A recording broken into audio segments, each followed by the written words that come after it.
Barakatah Yahweh. Barakatah Yahushai. Barakatah Yahweh. Barakatah Yahushai. Shalak. Rayam. Why? Einash. Why? Haragi. Why? Mishpadi. Why? Gador. Mawat. Al. Kor. Adawani. Why? Kawaya. What? Ayab Yinawa. Baba Kashab. Shalak. Ash. Ba. Shem. Bayat. Baba Kashab. Shabar.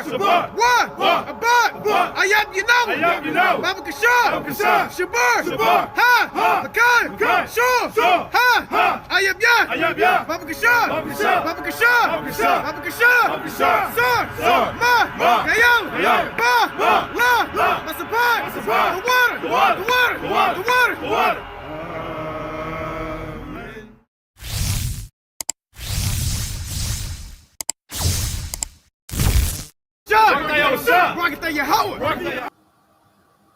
All right, Shalom, Israel. Shalom. First and foremost, I'd like to give all praise, honor, and glory to Yahweh, by Hashem Mashach Malak Yahushai.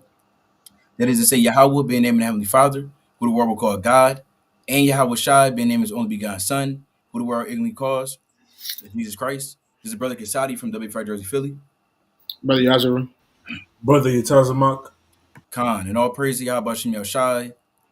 The Lord allowing us to come back, make another Watchman Wednesday, giving us updates, current events, but also starting something new and beginning our second Ezra's complete breakdown series. Most High willing, through the next few weeks, we'll continue to go through each and every chapter of Second Ezra's. Actually beginning tonight with Second Ezra's, the second chapter, right? And we'll talk about that in a second. But like I said, we'll go through each and every chapter. Most High willing, break it down, give the edification, give the sense of the scriptures, right? And continue to feed Israel prophetic breakdowns week in and week out. Right, but do brothers want to bring out anything before we kick it off?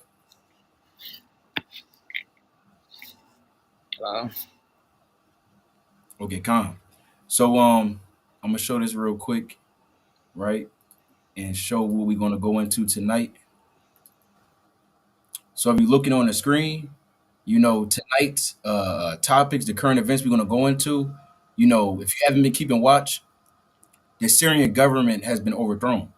This actually happened. I believe this was Sunday, right? Early Sunday, it was overthrown by something known as the Syrian Democratic Forces, which is really ISIS. It's a former Al Qaeda / ISIS militia that was formed by America and funded by America, but now they damn overthrown the Syrian government, right? So we'll touch on that. We'll also touch on the drone / chariot sightings that was seen over New Jersey, right? It was about 50 different people. They recorded footage, took pictures, posted on social media, all about the different what some thought was drones, but what we believe through the spirit, some of them definitely being chariot sightings over New Jersey. I believe it was New Jersey, New York, and Philly.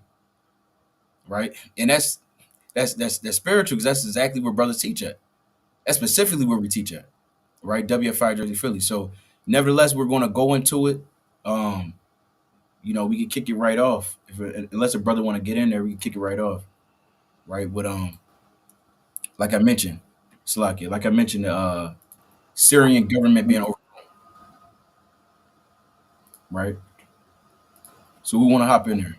Brothers can kick it off. Go ahead, Yatazamak, you got some. Con. And let's go. And like the brother said, man, there's a lot of things that are going on that we're gonna touch on. You got chariots sightings, you got the Syrian government, you got things that are going on in the earth that when we read about in the scriptures, they're indicators that the Lord, He's coming to do His will on the earth. And we go through this constantly. Let's get a quick precept in 2nd Esdras, the 15th chapter.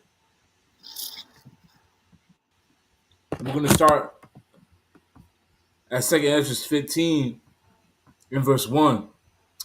And it says, "Behold, Speak thou in the ears of my people the words of prophecy which I will put in thy mouth, saith the Lord. So we gotta understand that the things that we talk about, the things that we go through on the daily, and the things that we bring out on video, these are words of prophecy. These are all things that tie into what the Lord says is going to come into the end, man. You know, every little thing, man. You know, every little war, every little skirmish, every little political move, every little overthrow. Hey, these things, they tie into what's going on in the earth right now, man. That the Lord sanctioned from the beginning of times to happen in the end days. So when we see these things, hey, we understand, like we always say, we're at the end. So let's keep reading. It says, and cause them to be written in paper, for they are faithful and true. And the things that the Lord proclaimed, they're true and they're faithful. You know, these things are not slack. You know, we're not scratching our hands saying, or scratching our heads saying, what's going on? I don't know what's happening. You know, when did the Lord say this? Hey, these things, you know, they line up. You know, they line up when we see so-called charity sightings, man. You know, it lines up when we see articles. You know, this is about I'll say a week ago, man. You know, and I sent the article to brothers, man. You know, the White House, you know, they're in a frenzy saying there's a UFO attack, man. You know, and they damn near jumped the gun saying there's a UFO attack. It might be the end, man. And they had a whole article on it, man. How they were freaking out because they know what's going to come to pass, and they know that the words that are written that the Lord says is going to come to pass are true, man. So when we see stories about drones in New Jersey, like the brother was talking about, right where we teach, you know, we get happy, man. You know, so-called drones and UFOs, or well, we know chariots, man, the Lord's chariots. So we gotta understand these things, and we're gonna touch on them, you know, through the power of Yahweh Shem Yahweh Shai, man, to show our people these things are not they're not vague or unknown or what the hell is that? What's going on? You know, the men that of the men of the Lord, the men and the women of the Lord that study, that have wisdom, that walk with the Lord, they're gonna understand what's happening in these end days, man. But the Lord said, you know, on the other hand, you got men that are doing wickedly, and the wicked are going to continually do wickedly, and none of the wicked shall understand. Roughly paraphrasing Daniel the 12th chapter, starting at verse 10. So, you know, that's all I got on that. We can get into the lesson, Kings. Unless y'all got anything. No, Tom, no. we get a quick preset. I'm Oh, you got it. You got it, King. Yeah, no, I just wanted to say, like even like the brother just said, all these um geopolitical events and all these things that are happening around the earth, they all tie back. They all tie back to the scriptures and prophecy. Right? They all tie into the Most High's word, and it's not a coincidence that these things are happening all together at a rapid pace. Right? And it's not a coincidence that these things are happening, and you can go in the scriptures and like the brother said, you can read about these things. You can read about the chariots, you can read about governments getting overthrown, and like Yahweh Shai told us about wars and rumors of wars. So that's why the one of his Yahweh Shai, his big one of his big what's the word I'm looking for? Um, one of his big emphasis. Prophecy? You said what? You talking about well, you said emphasis or prophecy? Yeah, one of his big emphases was what to watch, so we can see what's going on, so we can tie it back to what period of time we're living in, what the way things are happening and moving in the earth. Again, it's not a coincidence that these things are happening. The Most High, He's having people go out, His servants go out and tell you what's going on, and having you to know, hey, I got to look back in the scriptures to know what's going on, right? So I just want to read the scripture real quick. This is Amos 3 in verse 6. It says, "Shall a trumpet be blown in the city, and the people not be afraid? Shall there be evil in the city, and the Lord have not done it? Surely the Lord God will do nothing, but he revealeth his secret unto his servants, the prophets." That's why a lot of people around the earth, they don't really know what's going on, right? Because the Most High, he only puts it in a specific amount of people's mind to know what's going on, and what? Then they go out and teach the people, right? That's why he says in verse 8, it says, "The lion hath roared, who will not fear?" Meaning, if there's a lion in the street and it roars, obviously you're going to be afraid. But it's the same thing as what he.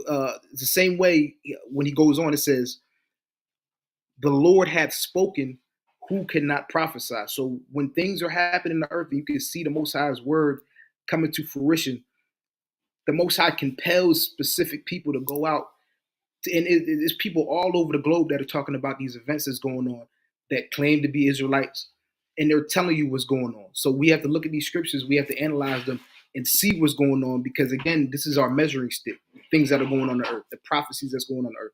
So that's why, again, we have to continue to watch and to link these things up with the scriptures. Khan, that's right. I want to get a precept, right? Because it's really mighty when we see these things happen, and it brings joy to us truly, right? Being servants of Yahweh Bashem Yoshai, reading these scriptures and they're unfolding in real time. Right? I'm gonna get this precept. It's the book of St. John, chapter 13, and I'll start at 19. St. John chapter 13 and verse number 19. It says, "Now I tell you before it come, that when it is come to pass, ye may believe that I am he." So Yahweh Shai said these prophecies, these things that's in the scriptures that's happening, in real time, right? Whether it's Syria being overthrown, the Lord bringing judgment upon other nations, right? World War III, nuclear missiles, all these things that's documented in the scripture, right? And that's etched out in stone thousands of years ago, right? Really before the foundation of the world, right? In the heavens. The Most High is saying, I'll read it again, it's St. John 13 and 19. "Now I tell you before it come." Right? So the Lord, remember, the testimony of Yahweh Shai is the spirit of prophecy. So at the end of the day, of course, Yahweh Shai, or Yahweh Ba'ashem Yahweh Shai, I should say, before these things happen in the earth, the Lord had preordained it to take place. And he tells us before it happens. The brother went to Amos chapter 3, verse 6, and counts out the verses. The Lord declared the end from the beginning. That's Isaiah 46 and verse 10. It says, "Now I tell you before it come, that when it is come to pass, ye may believe that I am he." Let's get another precept on that. Let's go to the book of St. John, chapter 14, and I want 29. It says, "And now I have told you before it come to pass, that when it is come to pass, ye might believe." So this should add faith to you, that you can read these scriptures, and before it's happening in the earth, the Most High had documented it in the scriptures already. Right? Let me get one last precept. I quoted it, but let's go to Isaiah chapter 46. This is Isaiah chapter 46 and verse number 10. I start at 9. It says, "Remember the former things of old, for I am Yahweh, and there is none else. I am Yahweh, and there is none like me." Right? You can't go to any of the gods of the other nations and ask them what's going to happen before it happens. They can't give you any prophecy. When did Muhammad ever have any prophecies from getting it from Allah or Gabriel? So he say, when did Shiva or any of these other gods of the other nations have things or say things before it actually happened and it truly come to pass? Only the Most High can do that, because he's the only true God. Right? Reading on. It says, "Declaring the end from the beginning and from ancient times, the things that are not yet done." So before the Most High, once again, before he's going to bring about the collapse of Syria, and he told you in 2nd Ezra chapter 16 that is going to be destruction to Syria. Before he brings UFOs in the earth, he told you this is going to happen. Or so-called UFOs, they call it UFOs. We know them as chariots, IFOs, identified flying objects. We know what they are. We know the Lord's going to send the chariots to swing low and beam us up. We understand that. We know will be translated. We understand that the Most High is going to deliver the children of Yasha'Allah, the 12 tribes are scattered abroad. We understand that. But the nations in the world, they can't understand that. Read on. "Declaring the end from the beginning and from ancient times, the things that are not yet done, saying, my counsel shall stand, and I will do all my pleasure." So all the things that the Most High is bringing forth in the earth, that's the Lord's pleasure. That's what the Most High wants to do. The Lord does whatever he wants to do because he's the Most High God. Now, like we're going to go into, the Syrian government has just fell. And there's a new regime, right? There's a new regime. I want to show this if I can. And King, also, I don't know if I don't think I let Israel know. This is a new platform that we are using, right? It's not StreamYard. Trying to use something different. So bear with us tonight. We might have a few different technical difficulties, but that's okay. That's okay. Kings, let me know if y'all see this on the screen. It's down low. Oh, hold on. Is On the come bottom of off, the please. Oh, you're right. You're right. You're absolutely right. Okay, so we're gonna have a little problem tonight then, right? We will have a little problem. Um, let me see real quick. So let's actually make this full screen. There we go. Okay, there we go. Should be good. Yeah. Can con, you see that now? con. All praises. All right, so dang, goddamn advertisements popping up, right? But don't worry about that, right? So we looking on the screen. Most are willing, you can see it on the screen, right? So this is CNN, right? As you know, if you haven't been watching, I want to make this quick point real quick. We can come right back to this. Well, I'll say this. I'll just say it because I might jam it up. The brother Nightquam on a Cold Cuts channel, on the same channel, right? You go to the Cold Cuts channel, Resurrected. I believe last Shabbat, right before Syria fell, right before Bashar al-Assad, his regime had fell. The brother was prophesying through the spirit about it. You know, the Lord put it on his spirit to go ahead and go into the video. And like I said, that was on the Sabbath. That was on the Monday night or the midnight lessons that he does on the Shabbat Friday night. So hours, really a day later, the regime had toppled. So it says after decades of brutal rule, Bashar al-Assad's regime has been toppled. Here's what you need to know. So let's go down. So now we'll get into it later, but this man right here, he might actually be an Edomite. He might actually indeed be Amalek, right? His father, his great grandfather, being a part of the Ottoman Empire and really migrating over from another, I forget the exact area, one of those Slavic nations, but he actually might be an Edomite. But we'll go into it. So it says the fall of Bashar al-Assad's brutal dictatorship seemed a distant prospect 2 weeks ago. I'm gonna try to zoom in if I can. There we go. Should be a little bit better.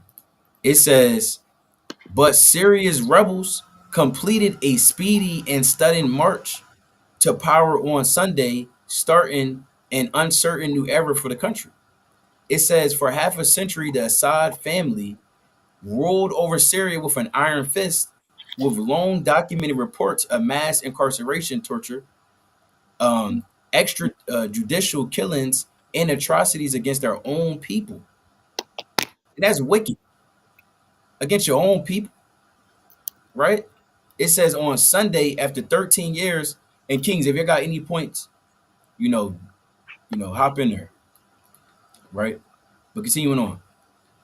It says on Sunday, after 13 years of civil war that fractured the country, the regime came crashing down. Rebel fighters declared Damascus, quote unquote, liberated in a video statement on state television,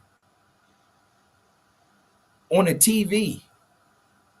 Imagine out of nowhere, you pop up, you scrolling by, you got the big game is on. One of those stations, whether Fox, NBC, I think they played on NBC, the Sunday Night Football.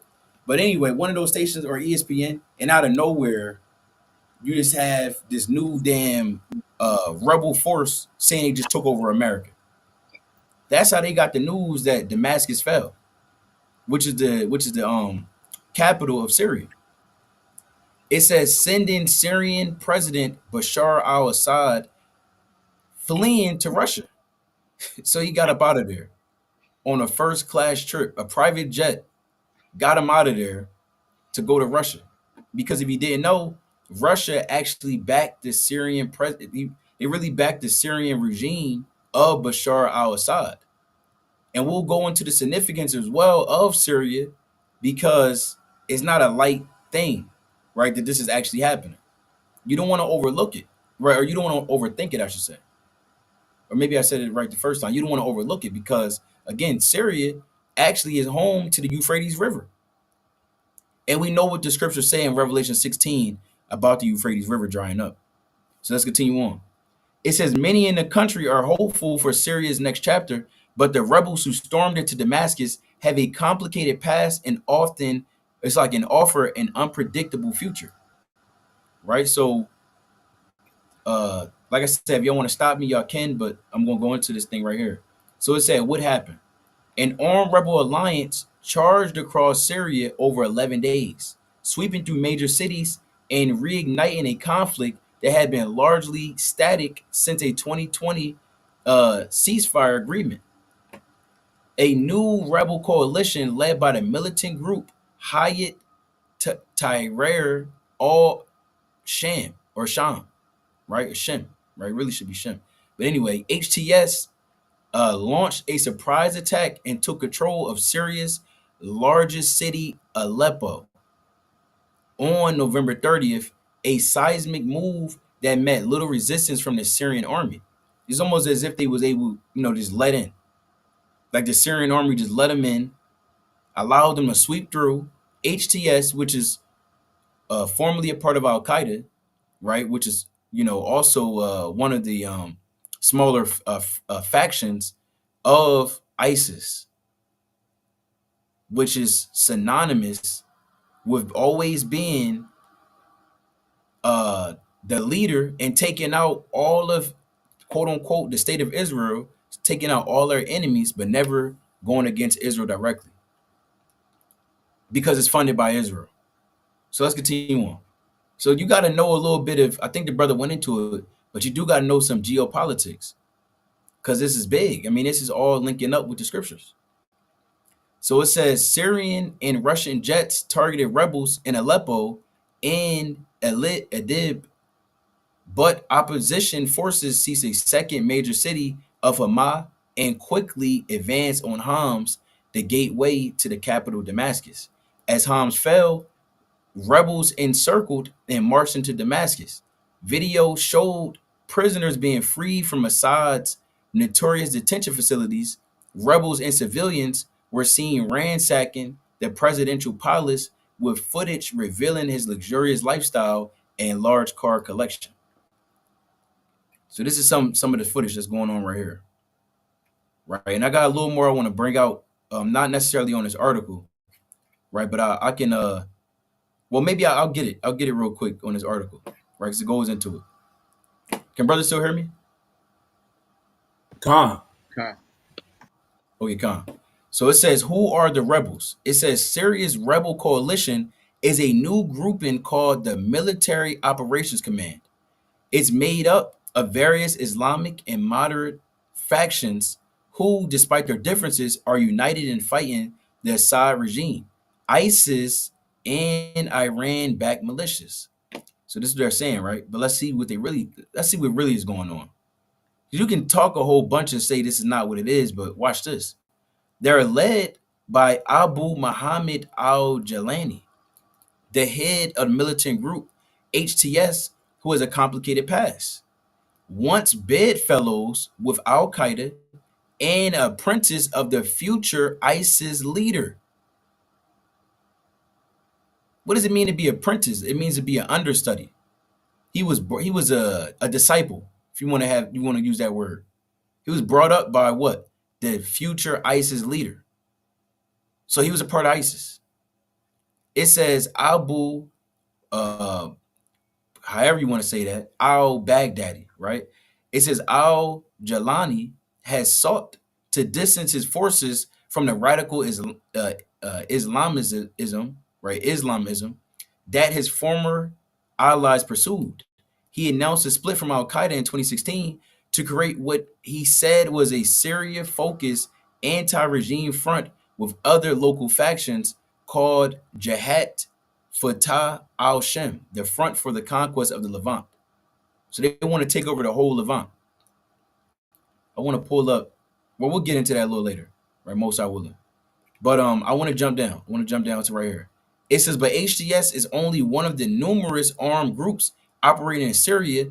Other groups controlling territory in the country include the Turkey-backed Syrian National Army and the Kurdish-led Syrian Democratic Forces, elements of which Turkey views as a terrorist organization. So we'll get a little. I have something else I want to go into as far as this guy right here, right? This new leader. But do brothers want to bring out anything on that?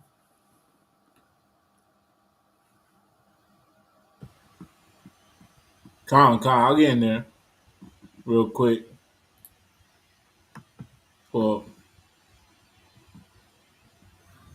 pull up this article. Let me see if it works. I think the brother got to stop sharing the screen. Yeah, I yeah. got you. But like the brother said, and the brother did. He touched on it. Just knowing your geopolitics, Syria is not just some little plot of land all the way over here, a little island, like Hawaii, man. Or damn the Fiji Islands, man. Syria is in the midst of what's gonna go down in 9 days, man. It's in the midst of it. Syria is a big part of what's gonna happen in the end days as a land. What's the word I'm looking for? As a landmark, as a landmark of what's gonna happen, man. So I'm gonna pull up this article real quick because right now, you know, there's some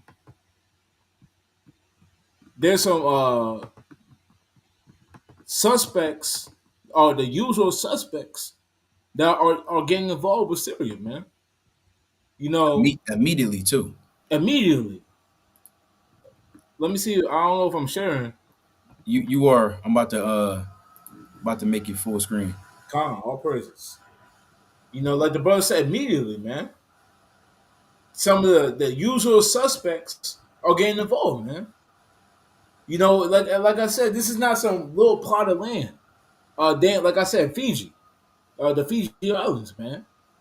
No, like this is Syria, and we know that Syria, like we said, is in the midst of everything. So when the brother pulls up the full screen, I'm gonna go dive into it, man, because there's a What? lot going on. And Salak, a lot. Salak, real quick. If you want to pull up the article, I can. I'll transition over to the main screen. Okay, All right, you in there now? all praises, all praises. So, let's get down to it. I wanted to start over here. I might start a little lower. We can start right here, and this is the main point I want to get to, man. Well, let's start right here. And like I said, it's the usual suspects. So we gotta understand what's going on here, man. We gotta ask ourselves, and like it says down here, what you're gonna get to, why the U.S., Russia, which we know will be tying into Gog and Magog, the so-called, Iran, the dragons of Arabia.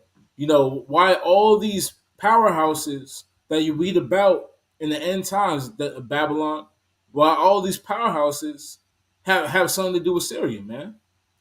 Like the brother said, it's like a meteor, man. Like a moth to a lamp, or a moth to a light. All these powerhouses want to have a step in Syria, man. You gotta ask yourself, why would U.S. have an interest in Syria? Why would Russia have an interest in Syria? Because it's all going to play into what's going to happen in the end days, man. Like the brother stated, man, Syria, it holds a key geographical location to a prophecy that's going to happen in the end days. Let's go into it. It says Israel has also launched hundreds of airstrikes against Syria in recent days, saying it has taken out 70% of the Syrian army's capabilities. A move criticized Tuesday by Pedersen. So Israel who we know that America, they're in league with Israel. America will back Israel for every move that they do. They have taken action against Syria in these past couple of days, man.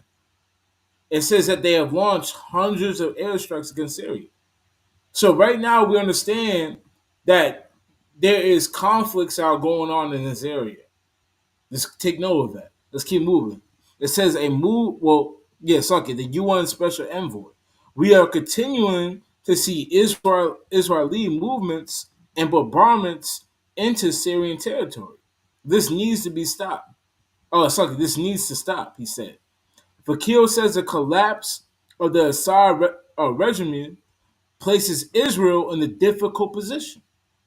As a democracy, I think it is obliged to try and support the transition process in Syria and try actually, it's lucky, this is bad English, and try and actually stay out of this process, she says.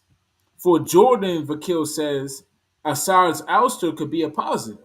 If there's eventually parliamentary democracy and more inclusive parliamentary democracy in Syria, and if on the other hand you do see a sort of Taliban-like scenario emerge, that's not going to be particularly positive for a country like Jordan that has its own Muslim Brotherhood. So Israel, they're attacking this new so-called regime, that just took down the current regime. Why? Because they feel like there's what's the word I'm looking for? Like there's a threat. They feel like there's a threat, and immediately, like the brother said, they start sending missiles over there, man. Immediately, because they saw what's going on, and they didn't like it, man. And we have to understand that with that going on to play, you're gonna have other powers get involved with it too, man. Like it says right here. Let's keep reading. It says the US, Russia, and Iran also have interests in Syria. So now we're naming some big powerhouses, on the aspects of the end times.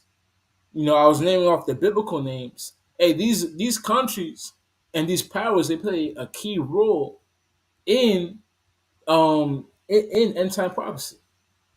So now they're getting involved, and now we're all like I said, you can't make it up. They're all now going to start gravitating towards that area, man, towards war in that area. And I don't know if you wanted to go into Casadia, if you want to pull up the map of if you want to pull up the map in Syria with the Euphrates River, but we could touch on that, man.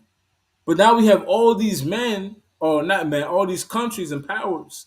They're starting to generate towards this area with tensions over there, man, and war. And we know what's going to come to pass in the damn Euphrates, man. Let's keep reading. Since the start of anti-Assad uprisings in 2011, the U.S. government has imposed a series of sanctions aimed at stopping violence against civilians. And the United States, they are everywhere. Everywhere where they shouldn't be, and it's going to get them jammed up, which is good about to, man. Right now, they have since 2011 had interest in Syria, and these interests are going to spark war because when you have U.S., Russia, and Iran all having interest in one particular spot, hey, these three so-called powerhouses, they don't have the same interest. So what comes when two powerhouses don't have the same interest? You got war after that. Let's keep reading. It says, even so, President Biden, in a televised address on Sunday, expressed concern about the post-Assad government in Syria. Make no mistake, some of the rebel groups who took down Assad have their own grim record of terrorism and human rights abuses, Biden said. And when they say this, when America says this, it doesn't take long for them to step in and play the big protector. or I'm gonna do this. I'm gonna help out. I'm gonna set my democracy. I'm gonna put my foot in, man. But little do they know that when they put their foot in, you're gonna have other people putting their foot in also, which is gonna lead to war in that area. Which is which is like I said. Look, this is a big part in kicking off the end time prophecy. Let's keep reading though. It says, "But as I take, suck it, yeah, right here. We taking note of the statements by the leaders of these rebel groups in recent days, and they're saying the right things now. But as they take on more responsibility, we will assess not just their words but their actions. I mean, look, if you step one move out of line, we're gonna step in, and we're gonna put our foot in there, man. Like they do with every country, man. Everything that every damn what you call it? Every single time someone has overstepped or stepped out of line in the midst of the U.S. and doing something that they didn't want them to do, or gaining too much power, or setting up a political leader that they didn't approve of, America stepped in. They stepped in with Iraq. They stepped in with damn Japan. They stepped in with so-called with China. They stepped in and they set up democracies. They set up what's the word I'm looking for? Embassies. They set up different things to try to regulate and push the country into what they want to do. But again, this time is different, man, because you have other countries involved, other kingdoms involved. Let's keep reading. It says, Vakil says the administration wants to curb the potential comeback of ISIS and other terrorist groups. Let's keep reading. It says U.S. warplanes struck dozens of ISIS leaders, operators, and camps on Sunday, according to U.S. Central Command. On Monday, Deputy Pentagon Press Pentagon Press Secretary Sabrina Singh said CENTCOM, together with allies and partners in the region, will continue to carry out operations to degrade ISIS capabilities, even during this dynamic period in Syria. So America, they already have their foot in the door. They're doing little things. They're trying to make sure they stay in line by a couple of warplane strikes over here and warplane strikes over there. But eventually, they're going to put the entire foot in. Let's keep reading. Saki.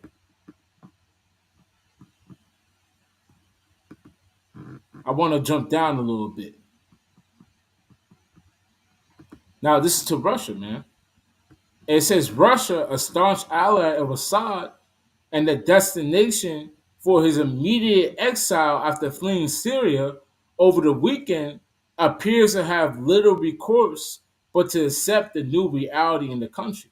So Russia, they were once an ally of Assad and their other regime, the regime that got overthrown. But now they're accepting what happened, man. And the key part that you got listen in on, a lot of these Russia and America, they both for us to a sense, they both supported the regime that was before the rebels attacking. But now there's a new regime, and now these two, since that before they were at stalemate, they didn't care. The regime was running. There was no problems. Now there's someone new. So now, what's going to happen with that, man? Both of these countries, or let me say kingdoms, both of these kingdoms are going to try to put their foot in to the next regime to try to shape it the way they want it to be shaped. Now they're going to try to put the foot in and try to say, I wanted to go this way, and then Russia's going to say, well, I wanted to go that way, and that can lead to conflict. That can lead to more war. Let's keep reading. It says, Saki, Moscow in particular is concerned about losing key military installations that it sees as a counterweight to NATO in the region. And there's a key point right there. It says Moscow, in particular, is concerned about losing key military installations that it sees as a counterweight to NATO in the region. So Russia, they got war in their mind, and the war that they got in mind is against America, man. So now, with Russia having their foot in the door and America having their foot in the door, they're both going opposite directions, man. America's trying to shut down ISIS, trying to shut down the things that are going on over there, and then Russia is worried about countering NATO, man, which America's a part of. So they don't have the same agenda or the same ideals that they might have had before with the other regime. So the regime being overthrown, man, is leading to confusion in that land, and someone got to step in. Someone got to step in and get things in order. And America and Russia both ran to the plate to do that, man. Let's keep reading. It says a naval base at Tartus on the Mediterranean coast and a Himamim air base in Syria's Latakia province. Reuters reports that Syria's new leaders have agreed to guarantee the safety of Russian military bases. And that's not, and right now, like they were saying, that's only lip talk, man. Things can change. Biden said it. He's right. They can say things, but they're gonna watch their actions. And Syria, backs up Russia. America's not gonna like that. But Syria, the new Syrian leaders, if they fold to America, Russia's not gonna like that. But either way, the conflict is gonna go to war. Let's go to Iran then. This is the last point. So like I got a precept after you. Okay, calm. This is the last point. It says for Iran, losing Assad as an ally has further eroded its influence, especially after Israel's war against its regional proxies, Hamas and Hezbollah. Hezbollah helped keep Assad in power, and the militant group has for years used Syria as a conduit to transfer weapons into Lebanon. So Iran's in this too, man, and same as Russia, man. They got war in their damn mind, man. They got war in their mind, and we know that Iran, we know who they are according to the scripture, man. Like I named their name before, the so-called dragons of Arabia, man. The people that are going to come up against Babylon, the people that are gonna initiate war against Babylon. It's not just Russia and China, man. You're going to have other nations that are going to be against Babylon. So these other powerhouses are threats to America. They're running to Syria, man, to show the importance of that area, man. And it kind of listed the importances right here. Syria is a middle point for a lot of what's going on in this war, man. And this is on the beginning of it. This is just talking about transporting our damn arms and guns and ammo and tanks and having military bases. That's a beginning of it, man. It gets deeper than that, which is why all these powerhouses they're running to get the foot in the door, man, and set up the flag. But let's keep reading. It says, speaking in Doha, Qatar on Saturday, as Syrian rebels was closing in on Damascus, U.S. envoy Amos Hochstein said Iran's withdrawal from Syria will make it very difficult to transfer weapons in. I definitely wouldn't write Russia out. And I will also say the same thing about Iran. I think both countries will be looking to maybe not immediately, but over time and rekindle whatever ties they have for different purposes. But Khan, you got your piece about it.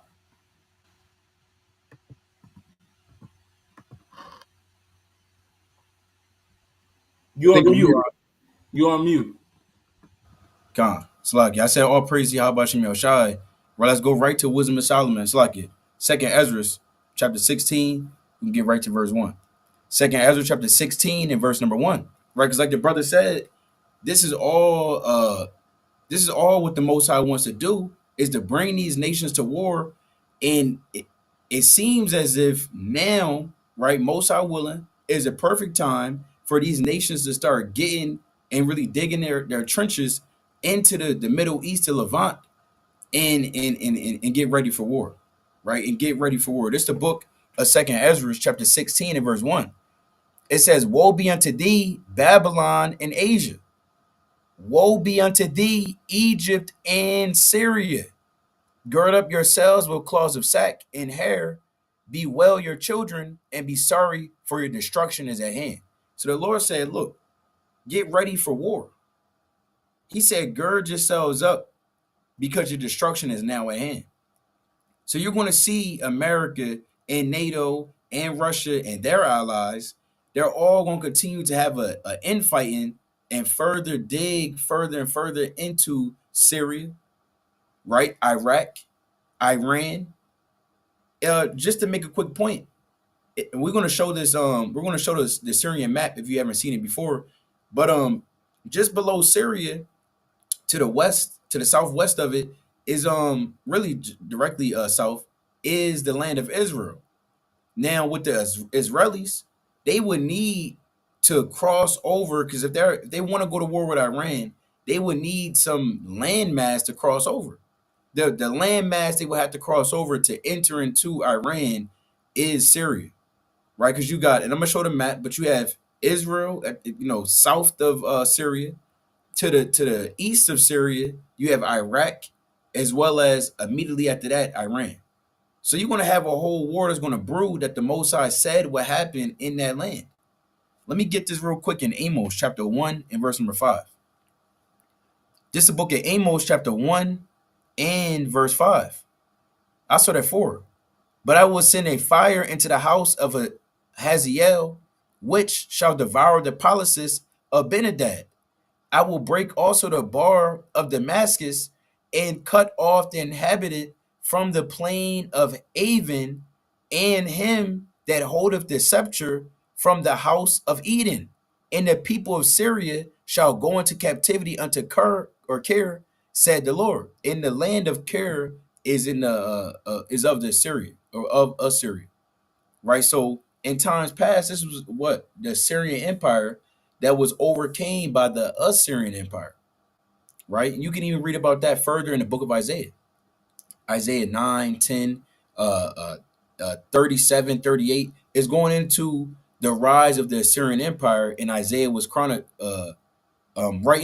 those things down and letting us know what was happening during that time, right? Of course, you can go into the history of it as well. You had the Syrian Empire who ruled. They were actually what some consider one of the first superpowers of the earth.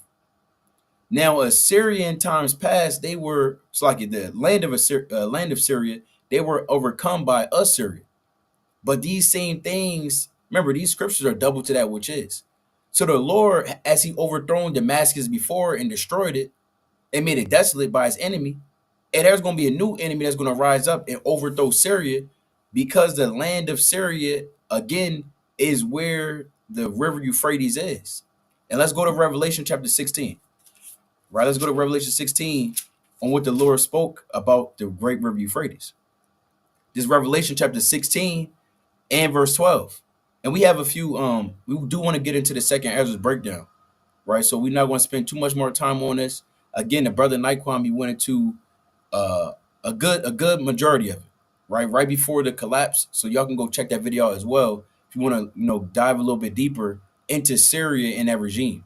Right, but this is second. It's like this Revelation chapter 16, and I want to start at verse 12.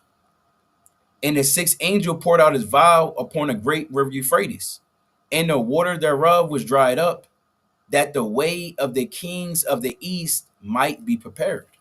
So I'm gonna share my screen, and we're gonna show you, right, this map. We're gonna go into this map. Most High willing. Give me 1 second. Let me pull this up. Right. I'm gonna pull this up. I'm gonna transition over there. As you can see on your screen, Most High willing is it. Did it get bigger on the screen? The map? Con. So as you can see, where the cursor is, you have Israel right here, South of Israel, of course, is Egypt, right? You got Jordan right here. You have Syria, right? Lebanon, Syria. And you have the river Euphrates, which is really stretching from Turkey, right? Bringing in Syria, bringing in Iraq, right? Bringing in, uh, uh, Iran over to the east. And it stretches right through. Now, let's read this again. Revelation chapter 16 and verse number 12.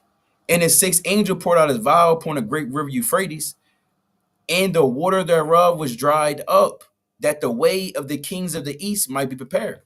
And if you didn't notice, of course, the river Euphrates has been drying up. I believe since the year 2000. You got some articles going into 2009, right? But it's been drying up. But you can pull that up, if you haven't known that. That's one of the major prophecies that brothers do bring out on the highways and byways, just because it's so visual and showing Israel something that was written in the year 96 AD by the Apostle John on the Isle of Patmos is playing out in real time. So, and it's a very visual sight, because for a whole river that stretches through multiple different countries to dry up, that can't be by Mother Nature. That's not by global warming. That's by Yahweh B'Shem Yahushua. That's by the Most High God. That's stretching this whole entire river once again for it to dry up. Now, why is it drying up? Let's read the last part. It says that the way of the kings of the east might be prepared. And this is known as the east. This is the east. You got Iran, Iraq, Turkey, right? And they really been on both sides so far, but soon you're going to see them really draw a line. And the line that they're going to draw, according to prophecy, will be to side with Iran, Russia, China, and that side. And they're going to go to war against the West. And where's this war going to take place? Right here in this land, known as the Levant. How do we know that? Because the Lord said it. The Lord's saying it right here in Revelation 16. He said it again in the book of Joel, the 3rd chapter. The Lord spoke about this great war that's going to take place in his land. All right. So let's read on. It says, verse 13, and I saw 3 unclean spirits like frogs come out of the mouth of the dragon, and out of the mouth of the beast, and out of the mouth of the false prophet. Right. Coming out of the Roman Empire, right, which is today as America. Coming out of the beast, which is the Edomite nations, right, and out of the mouth of the false prophet, which is the religious system, right, subduing or stirring up the minds of all of man to do what? It says, for they are the spirits of devils working miracles, which go forth into the kings of the earth and of the whole world to gather them to the battle of the great day of Yahweh Almighty. So the Most High is going to gather together these nations to this war, to this land to go to war, I should say. I got one more precept. Let's go to Jeremiah chapter 46, right? Jeremiah chapter 46 and verse 3. Jeremiah 46 and verse 3. It says, order ye the buckler and shield, and draw near to battle. Harness the horses and get up, ye horsemen, and stand forth with your helmets. Furbish the spears and put on the brigandines. Wherefore have I seen them dismayed and turned away, and their mighty ones are beaten down and are fled apace, and look not back, for fear was round about, said Yahweh. So the Lord is saying what? There's going to be a war, and he's going to gather these nations to go to war. And it's going to be so gruesome of a war, right? Destruction, nuclear missiles. It's going to go down that nations and the mighty men of the earth, they're going to want to draw back, but they're not going to be able to. The Most High said in the book of Ezekiel, the 30th chapter, that he put hooks in our mouth to be brought forth to war.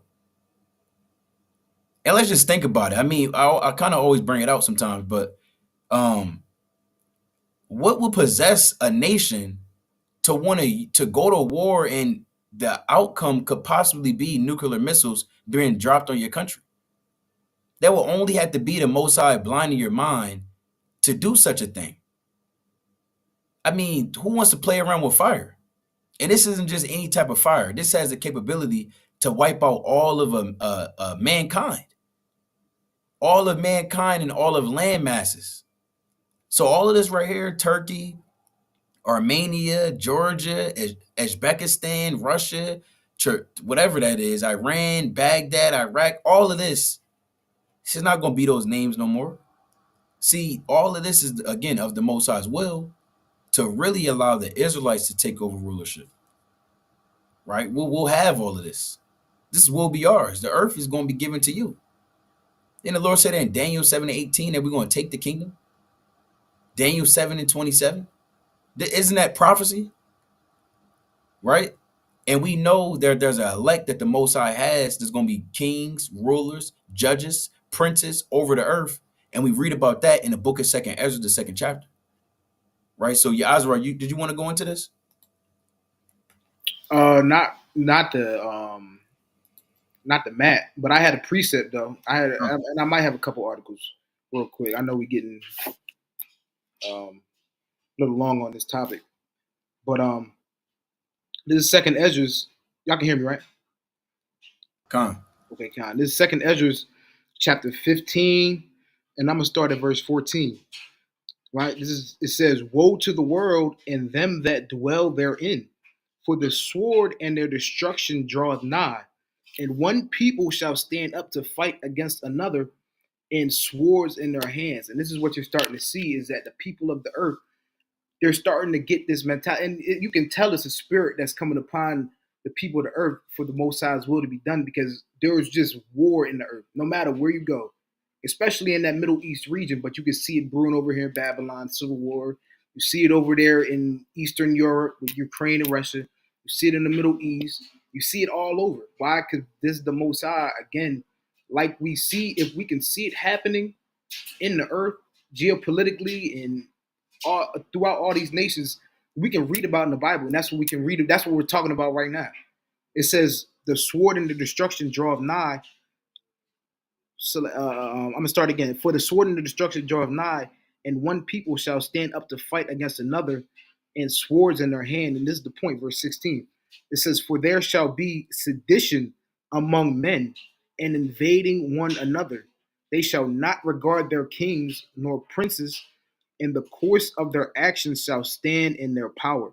So you can see the sedition, right? The rebellion against, it says they shall not regard their kings. And that's what you're seeing over there in Syria right now. And this isn't the first time. This is becoming a regular occurrence on earth. You see it happen. If you didn't know, Zelensky over there in Ukraine, he was set up how by a coup. You see what's going on over there in Haiti. That's a coup. You see what happened in Benghazi over there in Libya. That was a coup. And you see what's happening over there right now. And I don't know. I don't believe the brothers touched on it, but the common denominator of all of these different coups and different uprisings and rebellions against different governments is that Babylon, that the United States is always behind it. And the brother and I was just talking about it in the group chat the other day, is that this what's going on is a play perfectly strictly out of Babylon, out of their playbook. This is something that they do. They fund rebellion groups, terrorist groups to overtake other governments, and then they what? Then like they what's the one term they have? The one saying is order out of chaos. Right? That's something that America does to establish their democracy, to establish their embassies, to establish their agenda in the earth is through overthrowing governments. And I wanted to get a couple articles real quick, if I could. Let me see if it works, because the nations aren't stupid anymore, and they're not oblivious to what America has been doing for the last half a millennia. Right. So let me see if I can share it real quick. Is it working? Y'all gotta let me know.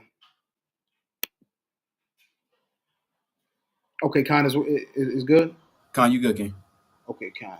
Oh, praise So this is RT News, right? This is a Russian outlet. It's one of the top news agencies over there in Russia, right? So it says Iranian supreme leader names powers he claims are behind Assad's ouster.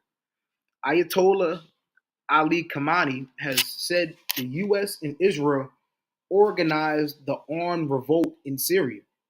It says Iran's supreme leader Ayatollah Ali Khamenei has pointed the finger at the U.S.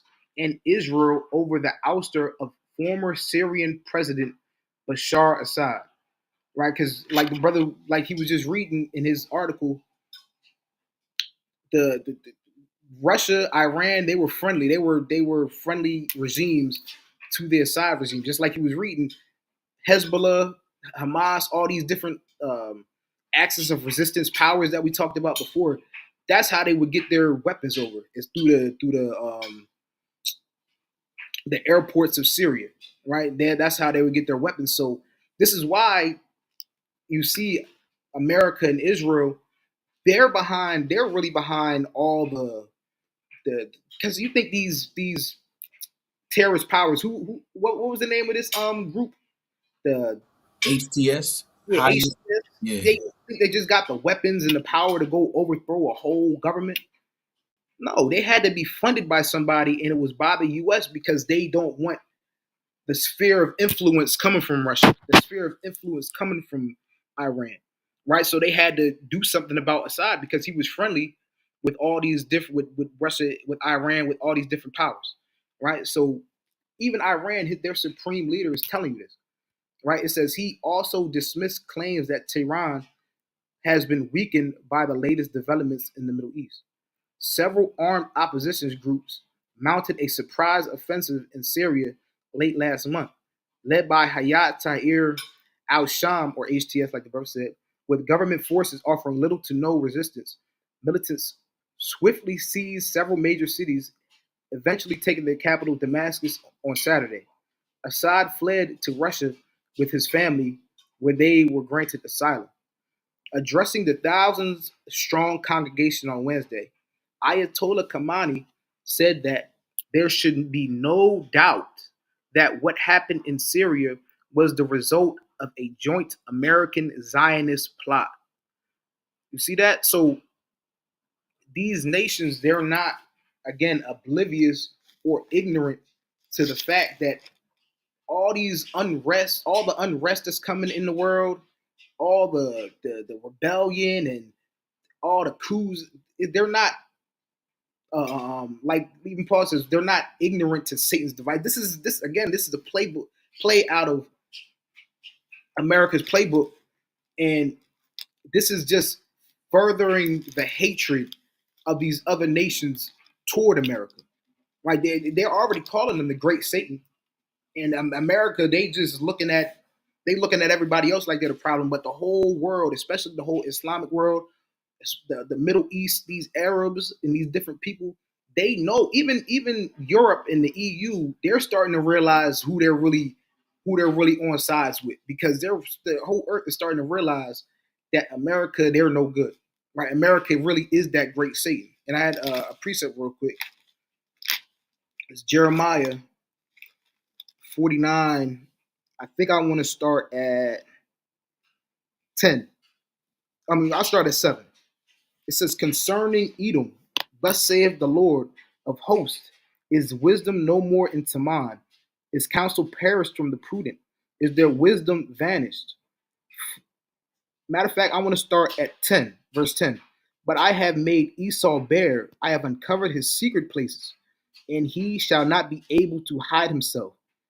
His seed is spoiled, and his brethren is and his neighbors, and he is not. Now there's a point I wanted to get to. I'll start at 14 actually. Right? It says, I have heard a rumor from the Lord. And again, what we're reading right now is a prophecy against Esau or Edom. It says, I have heard a rumor from the Lord, and an ambassador is sent unto the heathen, saying, gather ye together, come against her, and rise up to the battle. Now, why is that? Because these nations, and it's not nothing new.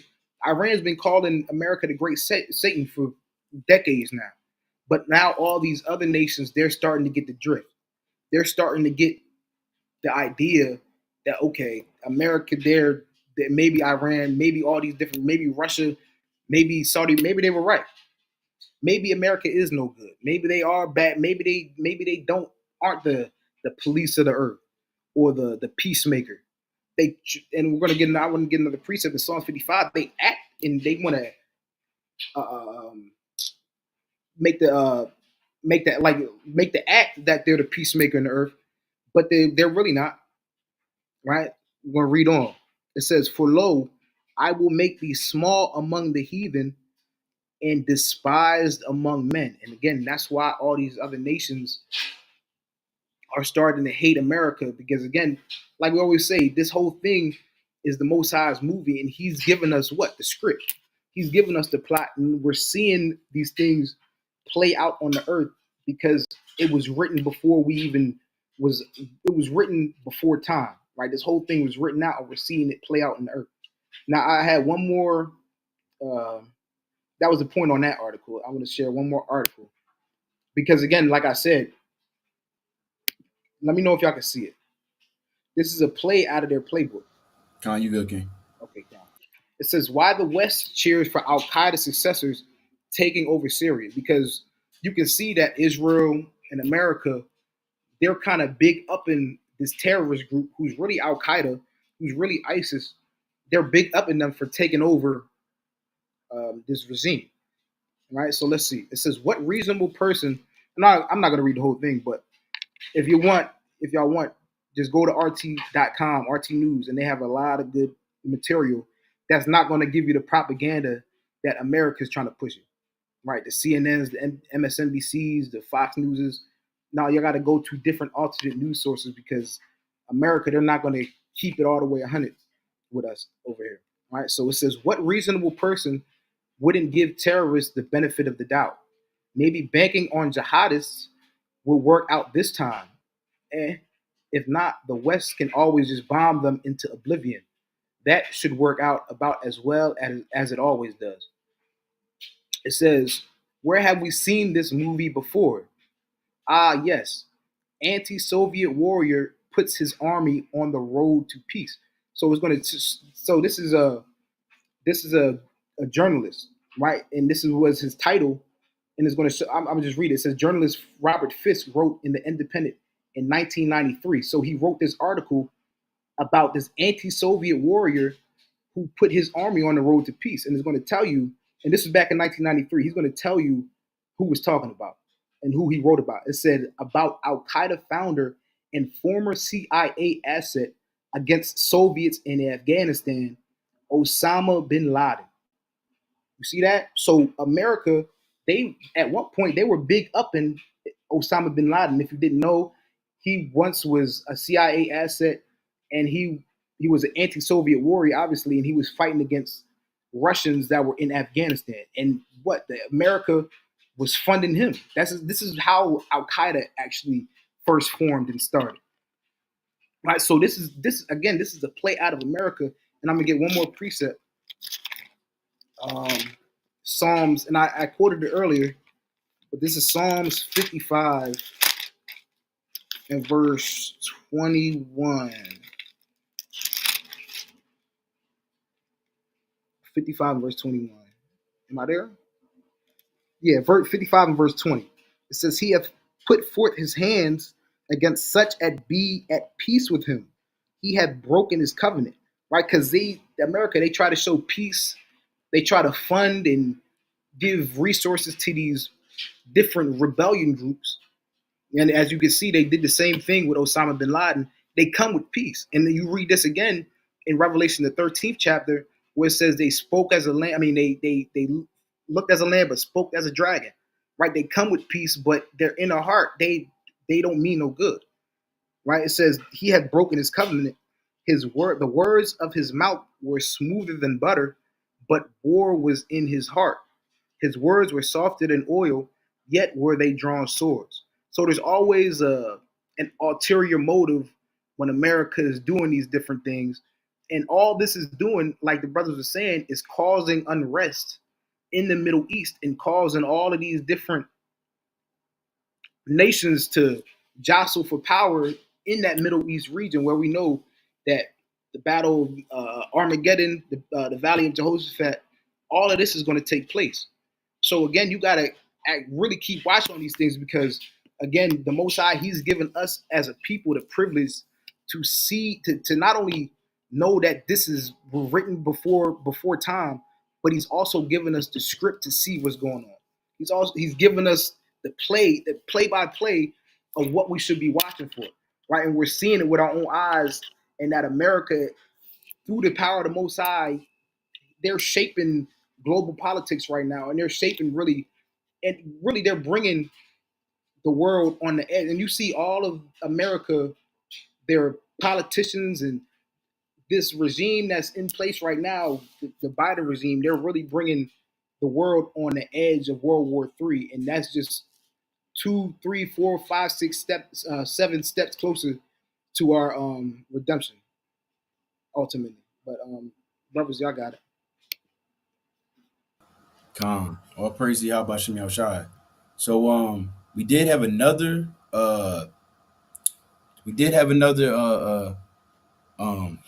story we want to go into, a current event, right? As you see on the screen, we touched on the Syrian government overthrown. There was also, like I said, chariot/drone sightings that was over New Jersey, right? But really, what we want to get into, and all praise to the Most High, was able to get into, the current events. But we do want to begin the second Ezra series, right? We do want to begin the second Ezra series. So I talked with brothers, and we actually want to kick it off with second Ezra's, the second chapter.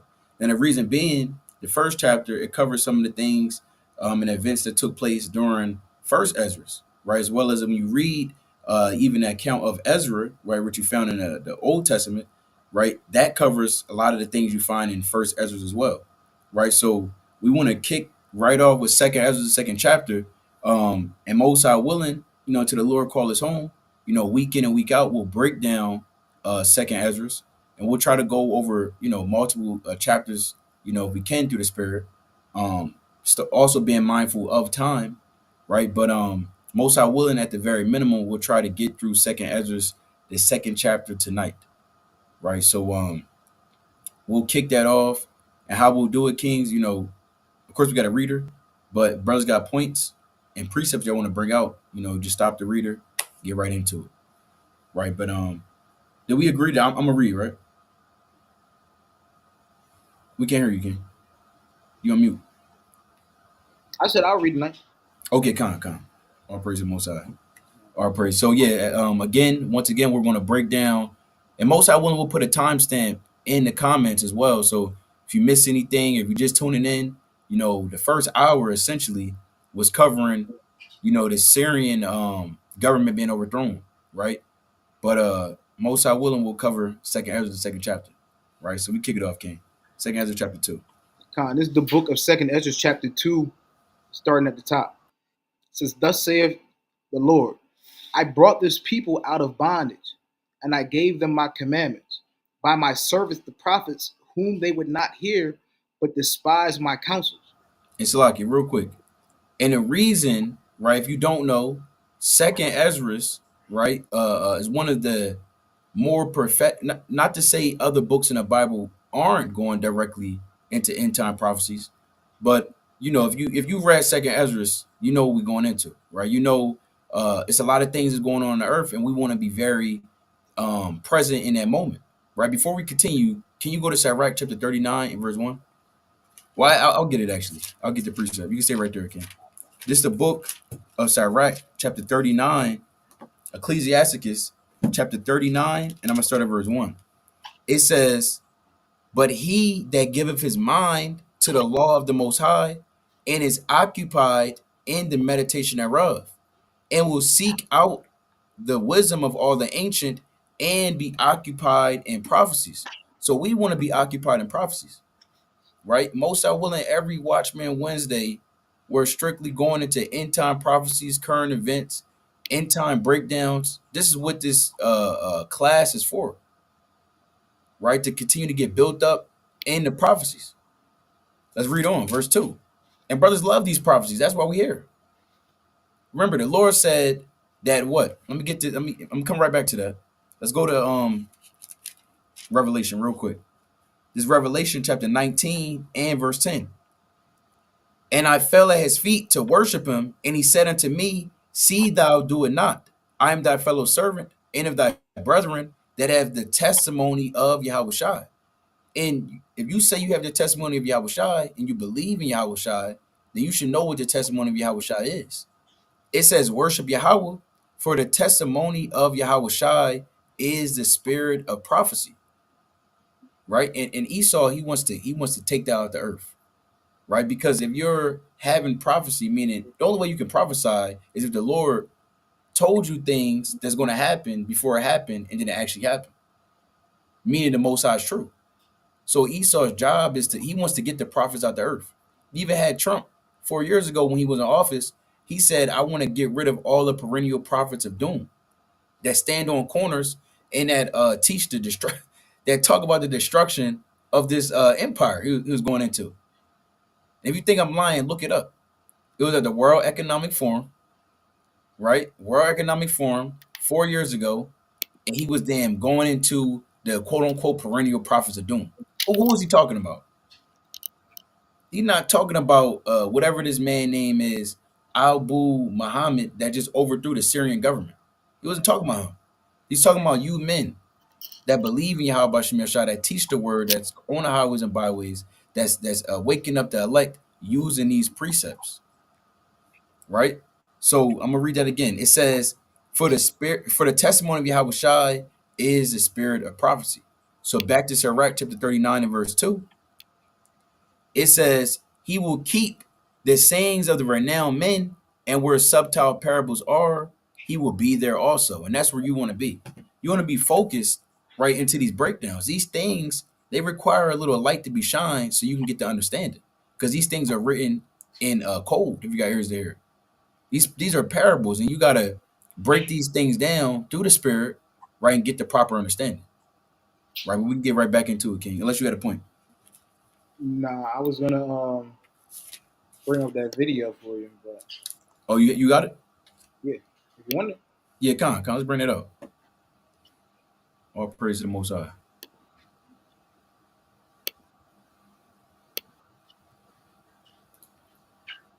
I'm good. Okay, you play it.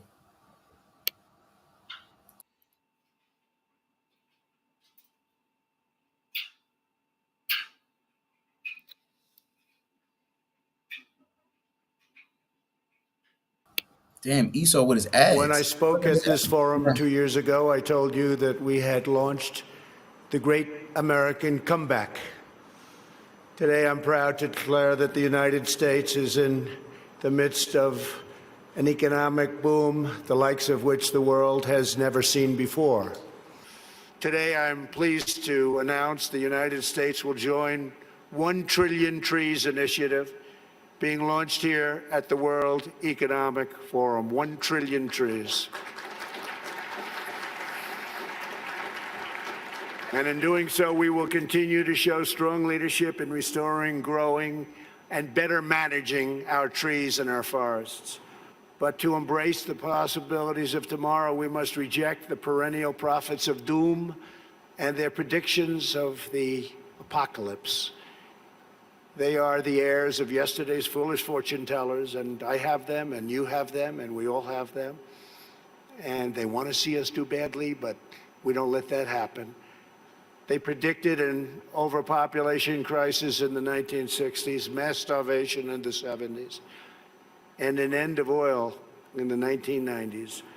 These alarmists always demand the same thing: absolute power to dominate, transform, and control every aspect of our lives. We will never let radical socialists destroy our economy, wreck our country, or eradicate our liberty.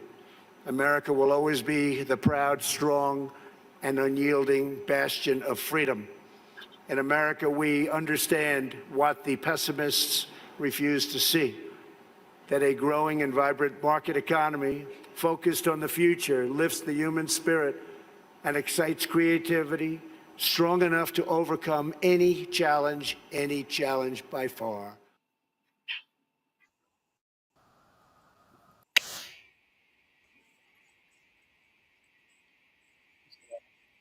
There we go. I'm muted. But you see that? So who was he talking about? These perennial prophets of doom that's talking about the end times. Hey, that's us. Hey, that's brothers. That's brothers that believe in Yahweh Shem Shai. And guess what? You should continue to believe in Yahweh Shem Shai, because the end all be all. If you endure into the end, you have a crown of life. It's like your crown placed upon your head, and that's what brothers should strive for. You should strive for the downfall of society and the uplifting and the upbringing of yours. Right, but we can go right back into it, King. All praise to the Most High. All right, this is verse 2. Second Ezra chapter 2 and verse 2. The mother that bare them saith unto them, Go your way, ye children, for I am a widow and forsaken. I brought you up with gladness, but with sorrow and heaviness have I lost you. For ye have sinned before the Lord your God, and done that thing that is evil before him. But what shall I now do unto you? I am a widow and forsaken. Go your way, O my children, and ask mercy of the Lord. As for me, O Father, I call upon thee for a witness over the mother of these children, which would not keep my covenant. And That thou, Salaki. Mhm. And these children we know is Israel, right? The our people who sinned against Yahweh by Shem Shai. This mother in this context later on in Second Ezra's, right, is going to continue to explain the same thing, but it's talking about the land of Israel. See, the land of Israel is likened to our motherland.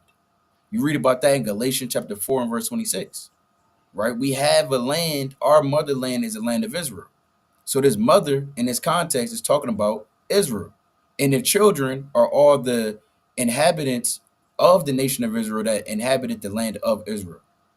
Right? But that'll be very self-explanatory very soon. You can read on, King.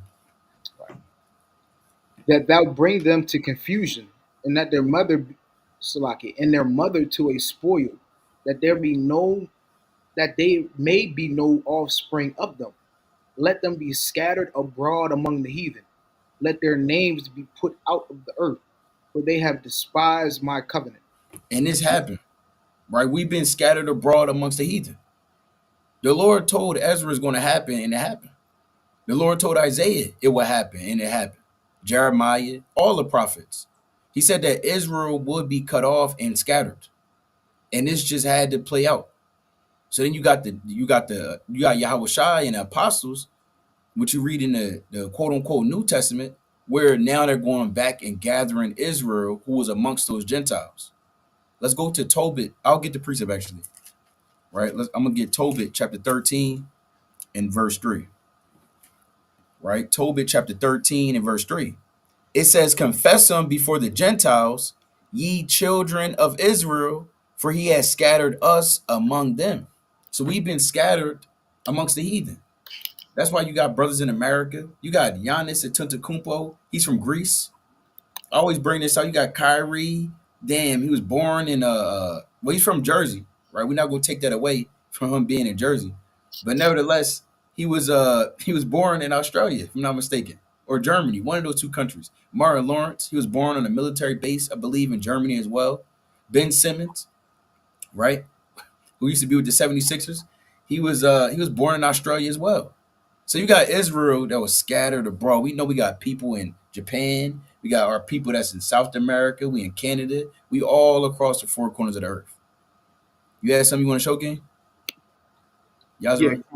God. Come. I wanted to go back to the point where it says, verse 4, But what shall I now do unto you? I am a widow and forsaken. Go your way, O my children, and ask mercy of the Lord. Right? So it's talking, like you brother said, it's talking about our motherland, the land of Israel. Now, usually when you read about a widow and forsaken, you read about the widow being desolate and sorrow and mourning. And this is why you look at the land of Israel today and it looks how it looks. Right? And I want to get a picture real quick because when you look at Israel, it really just looks like a desert. It looks like a wilderness. But then when you read about it in the scriptures, it talks about how fertile the land was, and you read about it all the time. It's called a land flowing with milk and honey. Is it showing right now? Come. Time. So does this look like a land flowing with milk and honey? No, let me get another picture. Voice of Judah, Israel. Does this look like a land flowing with milk and honey? No. Why? Because again, our mother, so called, right, is given the personification of our mother in the scriptures. It's saying she's that what? She was forsaken, a widow. It says she was spoiled, right? Why? Because all these things happened because we broke the covenant of God. So now a land, the most beautiful land on the earth, like you read in the scriptures, again, a land flowing milk and honey, is subjected to being like this now and being to a spoil with other people living on our lands. Even if you read Galatians, the 5th chapter, it says, and foxes dwell upon it. Right? And what do you know about foxes? If you watch Dora the Explorer, Swiper, he's always trying to steal stuff. So that's Amalek dwelling in our land. And this is why it's personifying the land of Israel as widow and forsaken. Calm. Mighty point. I got a quick precept on that too. This the book, this the book of Jeremiah, chapter 12 and verse 10. It says, many pastors have destroyed my vineyard. Right? All the leaders that was set up over the church, right? In times past, even right now. Right? Let's read on. It says, they have trodden my portion underfoot. They have made my pleasant portion a desolate wilderness. And that's exactly what the brother Ezra was just bringing out. Israel's now become a desolate wilderness. It should never look like that. Remember, that was a Garden of Eden. If you didn't know, yeah, it was beautiful, it was green, it was lively, right? Reading on, it said, but now what? Now it's like a widow. A widow, they're not happy, and the modern day widow is a different story. But in times past, you read the book of Judith, the 8th chapter. Judith, she mourned all the days of her life. She fasted every day except the Sabbaths, the eves of the Sabbaths, the feast days, and the eves of the feast days. All the days of her life. Reading on. It says, they have made it desolate, and being desolate, it mourneth unto me. The whole land is made desolate, because no man layeth it to her. No one's laying that to her. No one's mourning for our mother. We gonna mourn for our mother. And we miss our mother. And our mother misses us, and we'll be back with our mother very soon. Right? Let's go back to second Ezra though, King.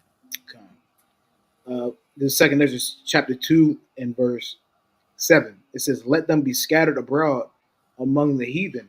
Let their names be put out of the earth, for they have despised my covenant. Verse 8. Woe be unto thee, Ashur, thou that hidest the unrighteous in thee. O thou wicked people, remember what I did unto Sodom and Gomorrah, whose land lieth in clods of pitch, in heaps of ashes. Even so also will I do unto them that hear me not, saith the Almighty Lord. Now, real quick, it says, woe be unto thee, Ashur. Ashur is the nation of Assyria, right? And really what this is going into is, because it says, woe be unto thee, Ashur, thou that hidest the unrighteous in thee. The unrighteous that's in Ashur is talking about Israel that was in that captivity, right? They were scattered unto the Syrians, right? And really in 722 BC up until 720 BC, they were in that captivity, right? And a lot of them, you read about that in the book of 2 Kings, the 17th chapter. Now, the point I want to go to really quick, I want to get a quick precept. When you go to Isaiah chapter 11, Assyria and Egypt, these are synonymous with the captivities of Israel. A lot of times the Lord may liken us even to the captivities that we've been in. He may call us the Egyptians in Isaiah the 19th chapter. He may call us the Syrians, like we just we're about to read right here in Isaiah the 11th chapter. He may even call us the Greeks. Why? Because our people were in Greek captivity and they were Hellenized. Once you get into captivity, you normally become those people. Unless the Most High has mercy on you. But a lot of times you see in our history, we assimilated or was assimilated to those cultures and ways of life. The Lord said we were mingled amongst the heathen and learned their works in Psalm 106 and 35.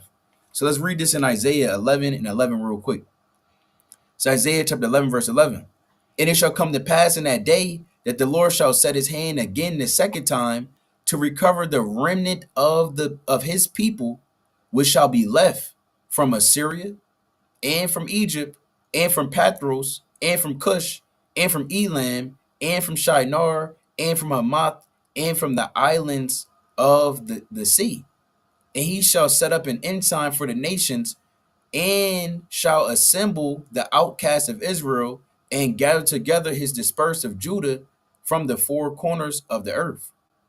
So the Lord, he did what? He gathered Israel back from these different lands that we were scattered into, specifically Egypt, Assyria, the places where we've been likened into because we were living amongst them. I'm going to jump down to the last verse, verse 16. And there shall be an highway for the remnant of his people, which shall be left from Assyria, like as it was to Israel in the day that he came up out of the land of Egypt. Right, so I want to give a little context on that. You talking about you had a point? Nah. Con, we continue on there, okay?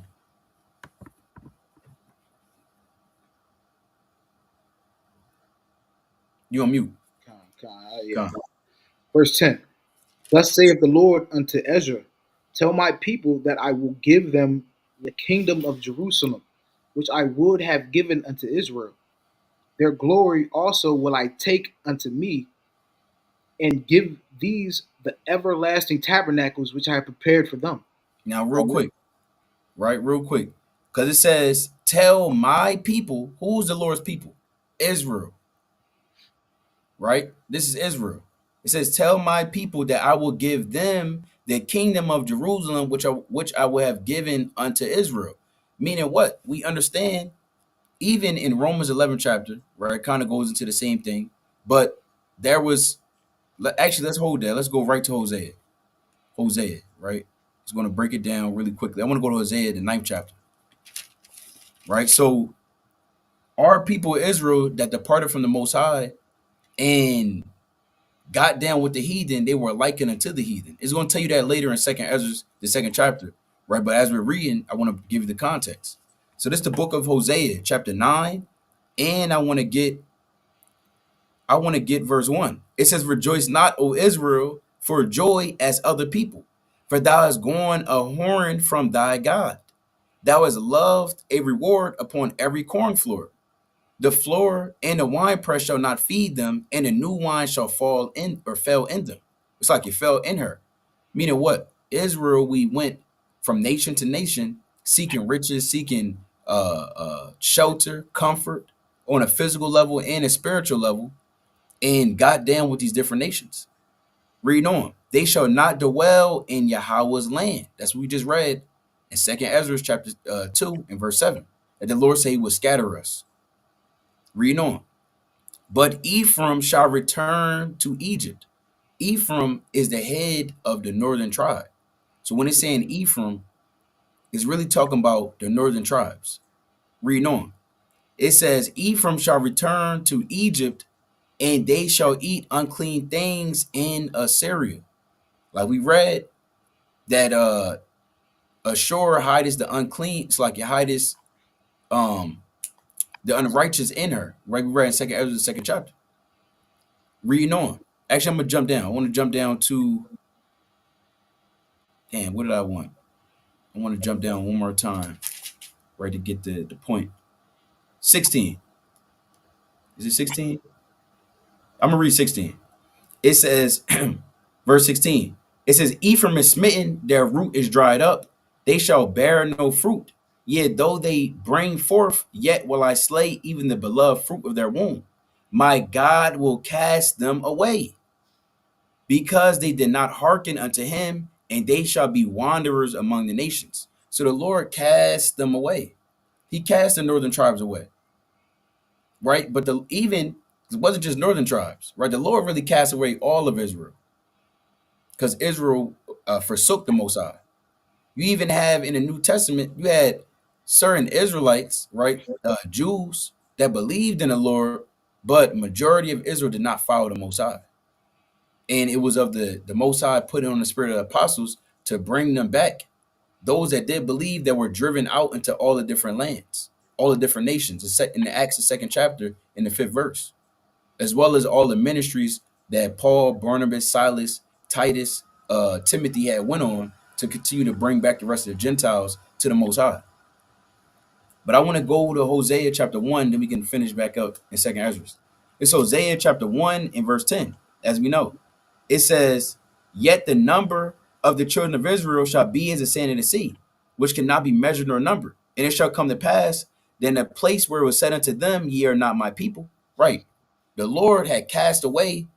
Now this really can be double fold, right? Because we know, we use it as, us being in this land, being called Black, African American, Puerto Rican, Dominican, so on and so forth. In a place where it said unto them, "Ye are not my people," right? Where these different bywords, right? But also, we was cast away even in those lands. The Lord had taken us out of the land of Israel. He had cast us away. So even the Most High is going to call us back again to his land, to the land of Israel. Read on.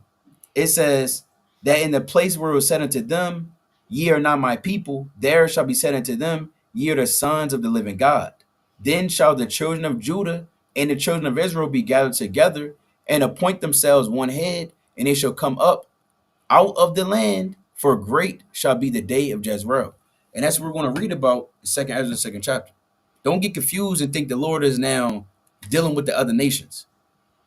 There's nowhere in the Bible where the Lord is dealing with the other nations. He may call us by these different nations because we were scattered to those nations.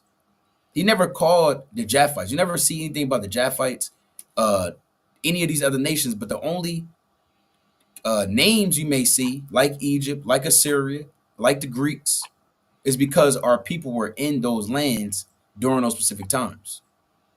Keep everything in the context. So we can go back to 2nd Ezra game, unless you had a point. If you got a point, to bring it up. Now I had a point because, and I like you kind of touched on it, but I'm gonna get a precept for it. I'm gonna go to Romans, the 9th chapter, because you might get confused on when it says "my people" and then it says Israel, that I would have given to Israel. But again, like the brother said, there's context to it, and even throughout the whole scriptures, when you read "my people," it's talking about Israel, right? But then it says Israel, so you might get it confused on what Ezra's trying to say. You might try to. That's where people might try to say, "Oh, the Gentiles get, the Most High is opening up the kingdom to the Gentiles now." But I'm gonna read Romans, the 9th chapter, real quick, and Paul he lays it out. This whole chapter, right? It says, I start at verse 5, Romans 9 and verse 5. It says, "Those are the fathers, and of whom, as concerning the flesh, Hamashiach came, who is over all, God bless forever. Amen. Not as though the word of God," is the point, "have taken none effect, for they are not all Israel which are of Israel." So, yeah, you have Israel that you can't take none. They're born Israel. They're born by blood.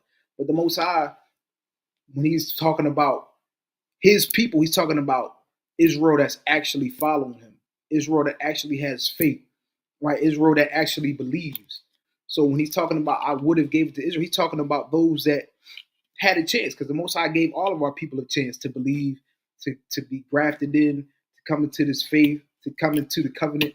But not all of our people actually took hold on that olive branch that the Most High extended. So when he's talking about I would have given this to Israel, but he's talking about my people. Yeah, it's talking about Israel in general, but there's two factions. There's those that believed and that are actually doing the will of the Most High, and then there's those that strayed away from the Most High, and they're even the Most High says there's those that are what does it say in it's a Second Peter where it says they're naturally brute beasts. Yeah, 2nd Peter chapter 2 and 12 on down. Right. There's some that are destined and predestined for the kingdom, and then there's those that are predestined to not get the kingdom.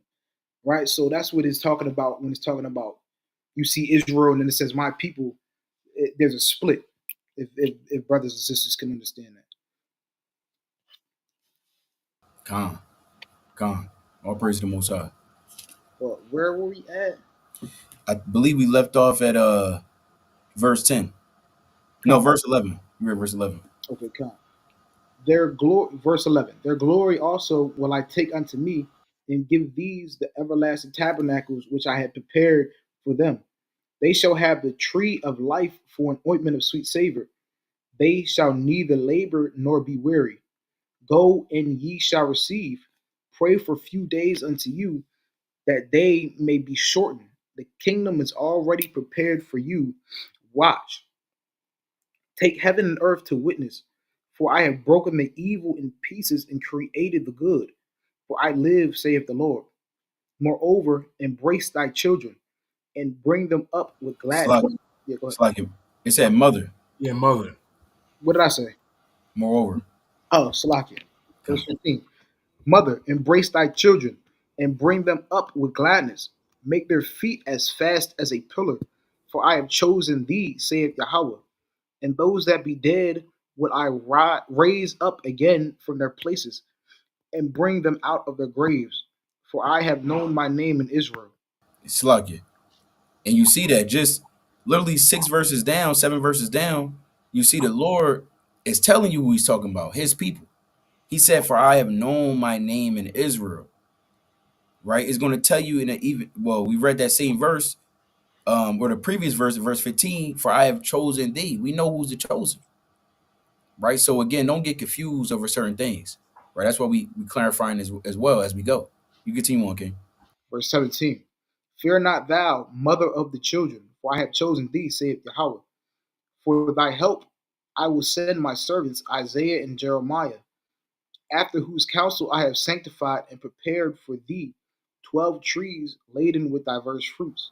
And And real quick, with that, the Lord's not literally saying that he's sending Isaiah, Jeremiah. It's just showing that the prophets are being sent on the earth. And the Lord, I want to get this precept. I'm going to go to the previous account in Second Ezra chapter 1. The Second Ezra chapter 1 and verse 38.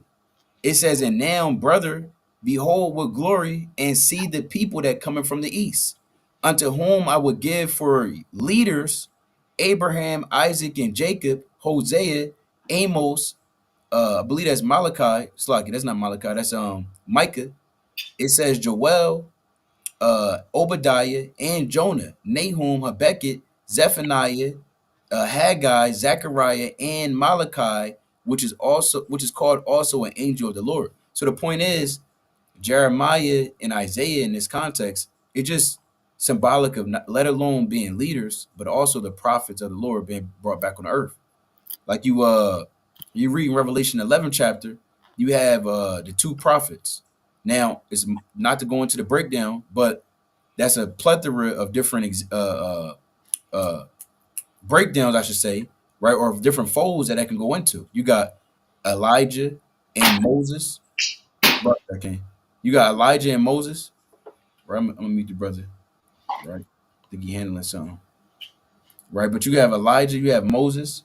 You also have Northern Kingdom, Southern Kingdom in Revelation 11 chapter, but you also have the prophets that's on the earth as well. So the point is there's different similitudes that the Most High is bringing forth. And the Lord said in Hosea 12 and 10 that he speaks in similitudes. I'm going to get that precept while we're waiting for the brother. Right, Hosea. I can read too, King, if you want to move on. Well, Oh, he's he back. He back. well, Con, we actually continue on there. The brother, you continue on, the brother. okay, um, verse 19. And as Con. many fountains flowing with milk and honey in 7 mighty mountains, whereupon there grow roses and lilies, whereby I will fill thy children with joy. Do right to the widow, judge for the fatherless, give to the poor, defend the orphan, clothe the naked. And Salakia, when you go back to verse 19, it says, and as many fountains flowing with milk and honey, and 7 mighty mountains. Now, mountains are lands, right? Let's prove that really quickly. Right. So the Lord, what he's saying is there's lands that he's going to give Israel what you don't even know about just yet. Right? There's a lot more revealed that the Most High has prepared and planned. That's more than that will meet the naked eye right now. Right? I forget that precept in Corinthians. If a brother know what I'm going into, where damn, I don't want to butcher the precept, but essentially the Lord is saying that the kingdom is more than we can fathom. Roughly paraphrasing, right? But I'm gonna get this real quick I'm gonna get this real quick. This is the book of Isaiah, chapter 2 and verse 2. It says, "And it shall come to pass in the last days that the mountain of the Lord's house shall be established in the top of the mountains, and shall be exalted above the hills, and all nations shall flow unto it. And many people shall go and say, Come ye, and let us go up to the mountain of the Lord, to the house of God to the house of the God of Jacob, and he will teach us of his ways." So the point is, Israel is a mountain. These nations are considered mountains because they're land masses. It's not talking about an actual just 7 mountains that the Most High has ordained to be holy mountains. No, these are different land masses that the Most High has. So there are the lands that extend outside of the again what is known to man. You have I believe, and brothers can correct me if I'm wrong, but only about 5% of the world's ocean has been searched out. So there, say it again. It's 2%. 2%. 2%. Now, in Second Ezra, the 6th chapter, the Lord had made a great body of water in the different parts of the earth, but he also made different land masses. You got Esau, they're trying to hold and hide back the Antarctic. There may be something behind there we don't know. There are certain so-called theories, I would say theories that's out there that there may indeed be land beyond the Antarctic, or that may be where a border of the firmament is. But either way, I'm led to believe that there's more land that's out there because the Lord said there's land that's out there. The brothers have a point on that, or you want to continue on? Keep going. If your tells me how they're gonna. Con, we can continue there. Yeah. Oh, you got something? No, we can continue. Con. Verse 21. Heal the broken and the weak. Laugh not a lame man to scorn. Defend the maimed, and let the blind man come into the sight of my clearness. Keep the old and young within thy walls. Wheresoever thou findest the dead, take them and bury them, and I will give thee the first place in my resurrection. Now, real quick, and this is what we're doing on the highways and byways. We see our people that's dead, and what do? We go and bury them. Let's go to Revelation real quick.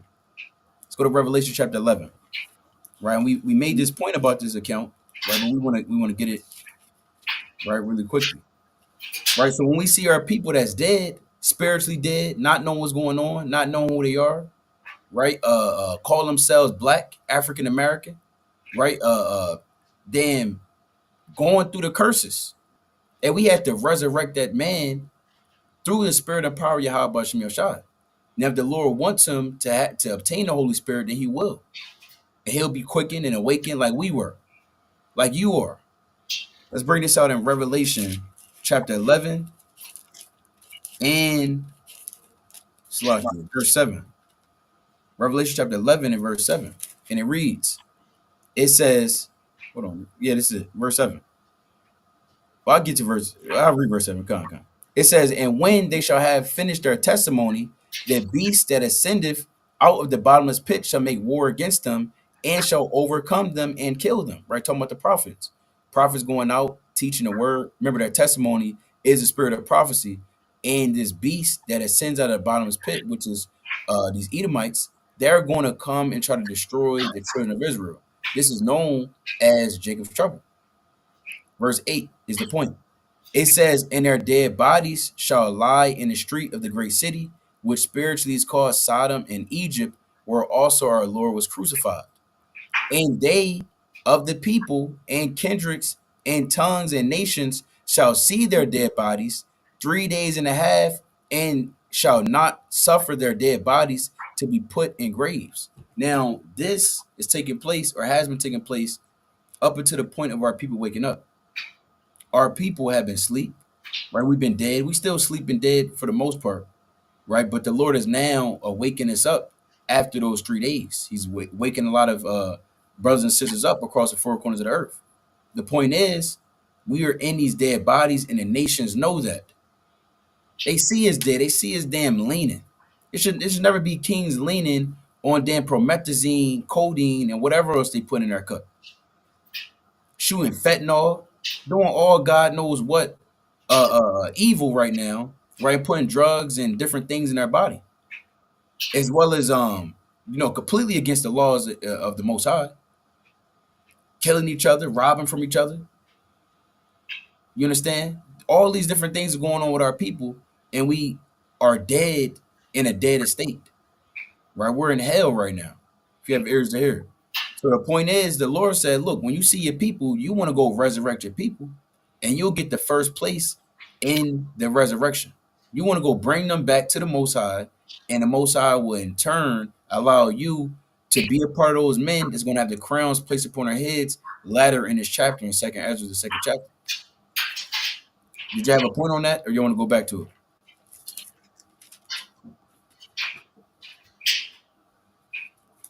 Come on, we continue that. All right, you got it. Come on. Verse 24. Abide still, O my people, and take thy rest, for thy quietness shall come. Nourish thy children, O thou good Noro. Establish their feet. As for the servants who I have given thee, there shall not one of them perish, for I will require them from among thy number. Be not weary, for when the day of trouble and heaviness cometh, others shall weep and be sorrowful, but thou shalt be merry and have abundance. Right, and this is talking about the Lord said, don't be wary when the day of trouble and heaviness cometh. Now, of course, we go through days of trouble, right? Tomorrow might be a day of trouble. You might, on the way to work, get a flat tire, and then you have to miss a day's worth of pay, right? Something may happen. You understand? You may anything can happen. You might not even make it to. You might go to work and then something happens at work, whatever the case may be, right? So we go through different days of trouble. But there's a specific day of trouble known as Jacob's trouble, which is soon coming on the earth. Now the Lord said, be not wary, for when the day of trouble and heaviness cometh, others shall weep and be sorrowful, but thou shalt be merry and have abundance. And we know that countless verses, but let's go to Job real quick. So we know the Most High is telling us what? When all hell break loose, his servants, they're going to be able to have serenity, have peace. The whole world is not going to know what's going on, but you'll know what's going on. Like in that movie Leave the World Behind, they was damn going crazy. They heard the what is it, the emergency alert system pop up on the TV, and they was confounded. They ain't know what the hell was going on. Right? The Edomites ordered Jake that was in that movie. But guess what? Most High willing, you'll know, because the Lord said you've been meditating and occupied in prophecies in the book of Sirach, the 39th chapter. So let's bring this out in the book of Job, chapter 5 and verse 19. It says, I started 18. For he maketh sore and bindeth up. He woundeth and maketh his hands slack, and his hands make whole. He shall deliver thee in 6 troubles, yea, in 7 there shall no evil touch thee. In famine he shall redeem thee from death, and in war from the power of the sword. Thou shalt be hid from the scourge of the tongue, neither shalt thou be afraid of destruction when it cometh. At destruction and famine thou shalt laugh. And brothers had dreams of famine going on, destruction going on, all hell breaking loose, but the Lord allowing brothers to still rejoice and be happy in that time. And that's what we read in 2nd Ezra, the 2nd chapter, as we read in Job right now. Neither shalt thou be afraid of the beasts of the earth. Right? And we can rest right there. So the Lord's going to give you joy in that time. Right? The Lord said, my servant shall eat, but ye shall be hungry. Let me get that really quickly. Right? Really quickly, and we go back to it. This is Isaiah chapter 65 and 13. It says, therefore, Thus said Yahweh, behold, my servant shall eat, but ye shall be hungry. Behold, my servant shall drink, but ye shall be thirsty. Behold, my servant shall rejoice, but ye shall be afraid. Behold, my servant shall sing for joy of heart, but ye shall cry for sorrow of heart, and shall howl for vexation of spirit. So everyone that's watching this, what servant do you want to be? You want to be the servant that's rejoicing, right? Serving Yahweh Bashem Yahushai, being able to laugh when destruction is coming, being able to eat when everyone else isn't eating, or you want to be that servant of the world, which is destroyed, which is mourning, which is desolate, which is going to be overthrown by nuclear missiles. You got to keep that in mind. You really got to show what side you on. This ain't a game. Either you with the Lord or you against the Lord. There's no in between. Right? We can go back to it though, King, in a second, Esdras. Unless y'all have points, y'all can bring them up. You got something to talk about? Nah, the brother he covered that. Okay.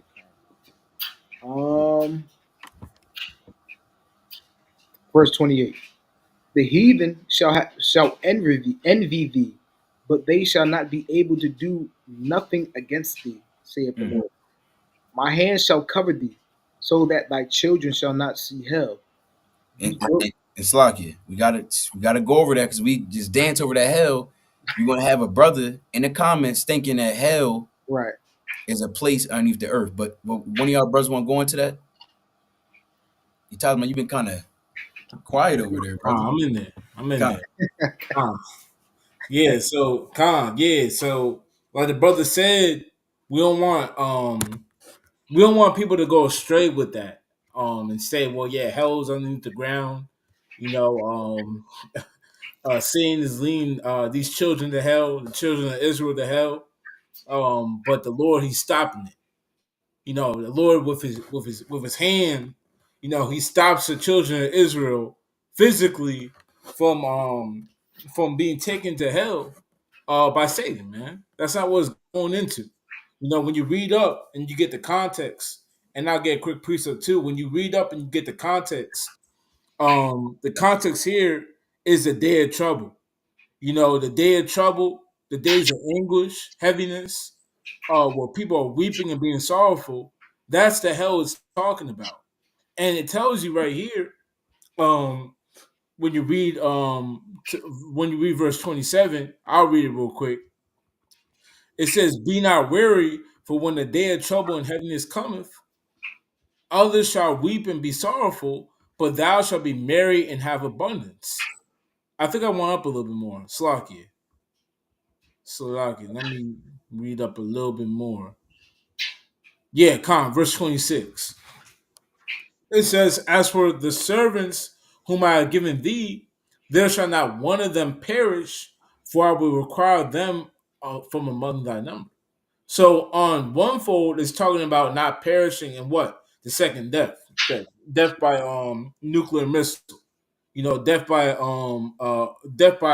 being burnt with fire, man.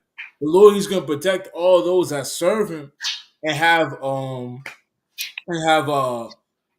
mind to follow Him and to stay right in the commandments and have faith in the Lord and His Son Yahweh Shai, man.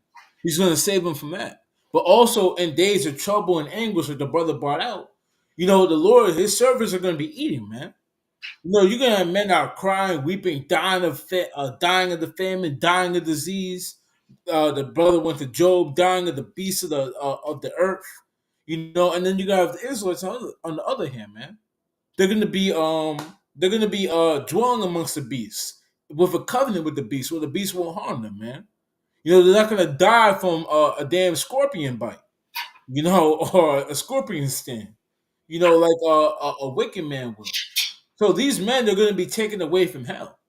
So when you, which, like I said, which will be an estate on the earth, these men are going to be led away from that, and they're going to be led towards what? Heaven, the kingdom of heaven, man, New Jerusalem. But let's get a quick precept.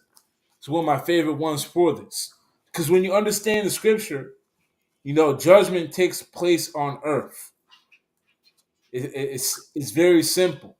But a lot of people they see the word hell, and through being deceived and brainwashed through Roman Catholicism, Greek mythology, Esau's religion, they tend to think that hell is something that is not, and they get confused, through a lack of applying the precepts. But this is Ecclesiastes 3 and verse 16. It says, "And moreover, I saw under the sun." Oh, sorry, I read from the top. "And moreover, I saw under the sun the place of judgment." So judgment happens underneath the sun. What is that talking about? It's talking about on earth. Heaven and hell, it happens on earth. You don't go to the third heavens and experience heaven, man. Like brothers always say, you're not gonna see damn Biggie and Tupac up there, man. And they're all dancing and playing music. That's not heaven. Heaven happens on earth. But on the other hand, hell also happens on earth too, man. And hell is gonna be, through Jacob's trouble, and then on the real aspect, through the nuclear missiles, man. The day of the Lord, where He comes back to judge the earth with fire, man. But let's keep reading. Um.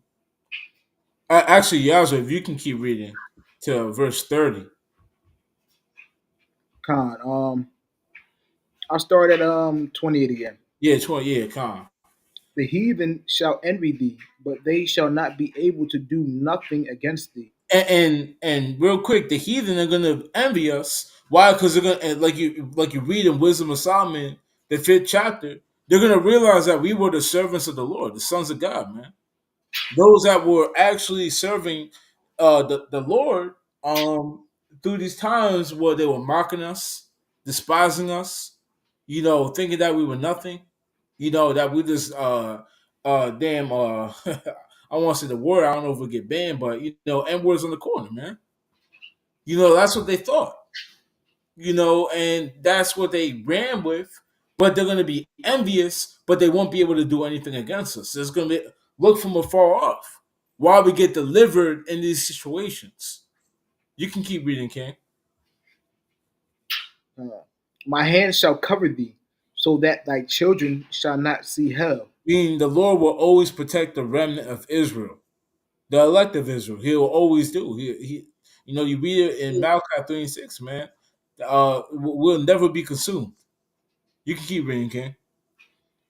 Be joyful, O thou mother, with thy children, for I will deliver thee, saith the Lord. So the Lord, He's going to deliver us out of the times of anguish. So when it talks about help, we understand through the context, it's talking about the times that are going to come on the face of the earth, and the Lord will deliver us from those moments. Not talking about physical hell.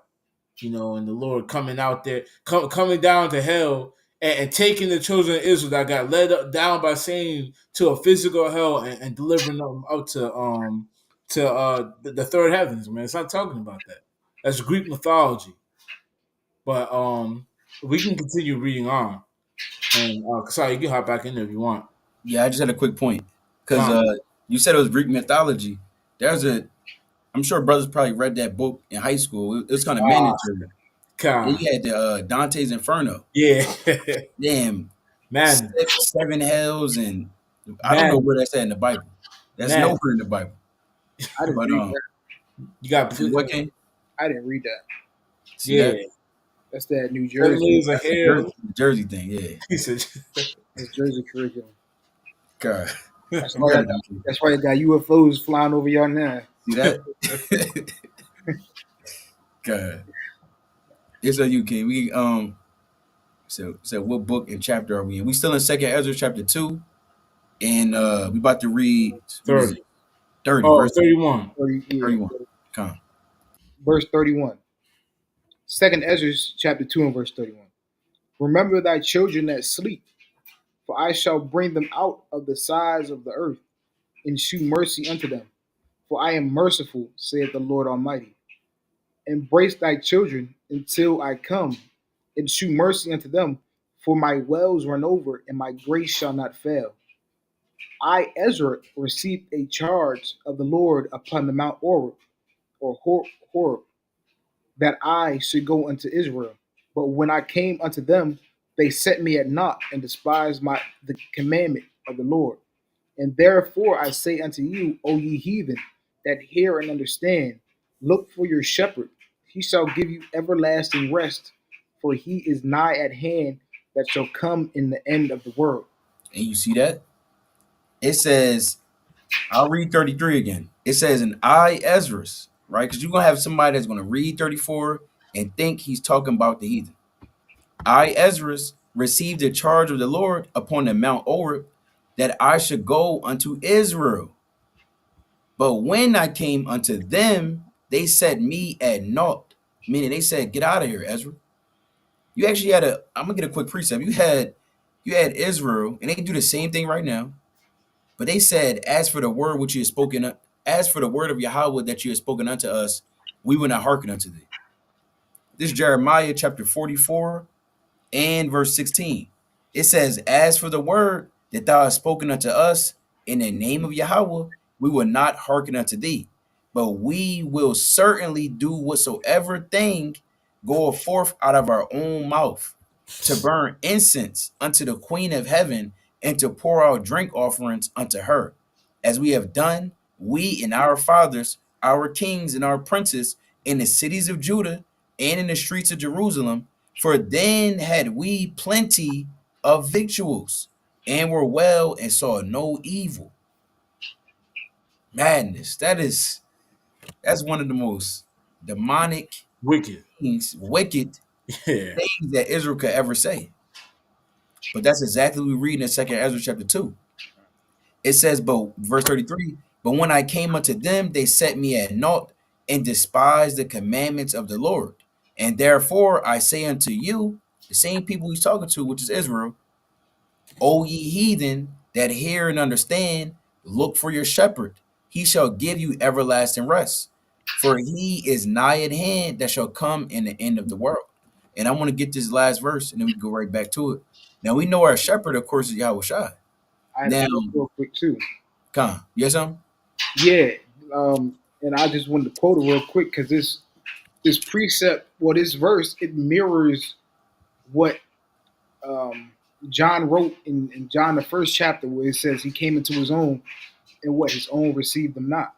So all the prophets, all the seers and the servants that Mosiah sent out, it's the same thing with our people, right? So they come, they tell about what the Lord wants us to do, and they always set us at naught, or set our people, set the prophets, send the people that the Most High sends to us. They like it says, they set them at naught, or they receive them not. Right. So this is something that always happens with the so-called Black, Hispanic, and Native. right, exactly. I want to get this last precept. This is Ezekiel chapter 39 and verse 21. I believe I wanted another one, but I'm going to get this though. This is Ezekiel chapter 39 and 21. It says, and I will set my glory among the heathen, and all the heathen shall see my judgment that I have executed, and my hand that I have laid upon them. So the house of Israel shall know that I am Yahweh their God from that day and forward. And the heathen shall know that the house of Israel went into captivity for their iniquity, because they trespassed against me. Therefore hid I my face from them and gave them into the hand of their enemies. So fell they all by the sword. So the Lord is saying what? Hey, he's going to show his glory amongst those heathen, but to Israel that's amongst them. Right? And shalom to everyone that's tuned in. Shalom. Shalom, kings. All praise Yahweh Shem Yoshai. You go back to it, okay? Calm. Unless you had points. I can bring them up.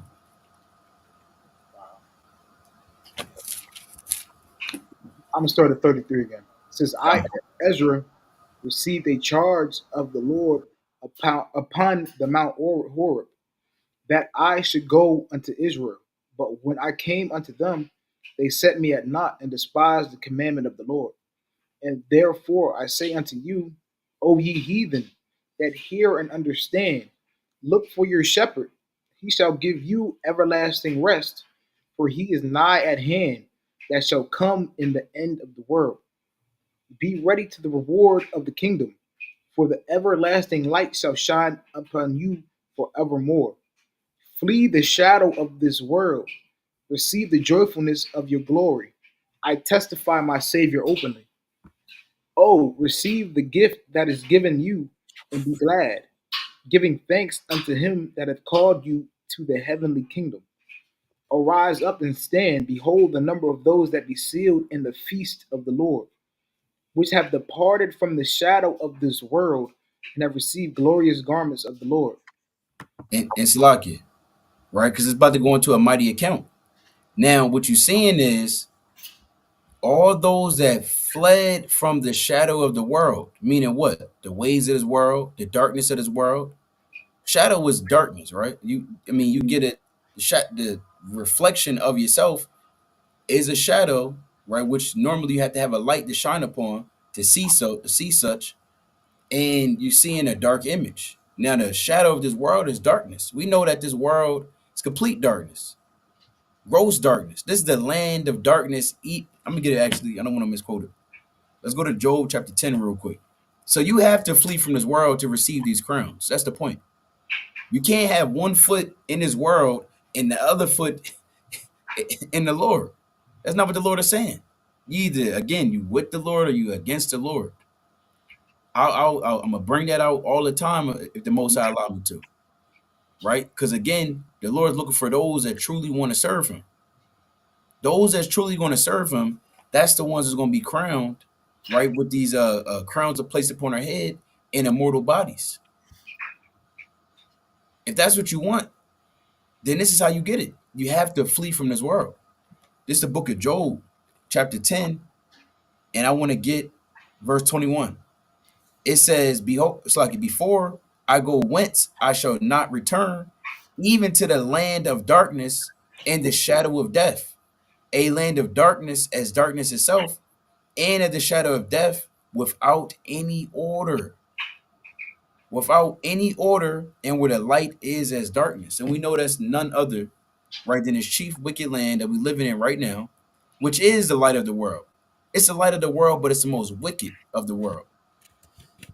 How is that possible? That evidently means that the true light of the world is darkness. And we're right now, right? It's the darkness has been made into light, and the true light, which is serving Yahweh Shem Shai, is made into darkness, like it says in Isaiah the 5th chapter. Right. So you gotta continue to fight. Right? The Lord said you gotta fight the good fight of faith. You cannot give in to the ways of this world, or you will not be sealed. Don't think you're just gonna make it because you got some fringes on right now. Your ZZ is on the floor right now. Think you're gonna make it. You got a beard, and I don't got a beard, and so you think you're gonna make it. No, that's not how this thing's gonna work. Right? It's all about who really believes in Yahweh Shem Shai. You brothers want to add on to that point? Yeah. Con, you read on. Verse 40. Take thy number, O Zion, and shut up those of thine that are clothed in white, which have fulfilled the law of the Lord. The number of thy children whom thou longest for is fulfilled. Beseech the power of the Lord, that thy people which have been called from the beginning may be hallowed. So yeah, I had a quick point on that. Going back to verse 40, it's a key point on why we constantly urge brothers in this truth to make the calling and the election sure, man. Because when it says, "Shut up those of thine that are clothed in white." We know that clothing in white is not a physical clothing of white. That's a spiritual garment, a garment without spot and blemish, man. It says, let me keep reading. Shut up those that are clothed in white, which have fulfilled the law of the Lord. So when it's all said and done, man, the elect are going to be sealed. When that time and place comes, it's going to be too late. You don't want to be that foolish virgin, that didn't take any oil and oil for the lamp. and just was just out there, man, just not doing what they need to be doing. Not following the law of the Lord, man. Just goofing off and saying I'll get right next month, or I'll go do the work in 5 months, or I'll start giving alms next year, or I'll start praying to the Lord in 7 months. I gotta do this first. As you turn around and you keep smoking blunts and cigarettes, we always urge Israel and those that know that they're Israel to keep the law of the Lord. Because once it's shut up, man, it's gonna be too late. That's why I'll just repeat it. It says the number of thy children whom thou longest for is fulfilled. Beseech the power of the Lord that thy people which have been called from the beginning may be hollow. And we understand through a spiritual aspect. This is an election. That was elected before we were even born, before the earth was even made.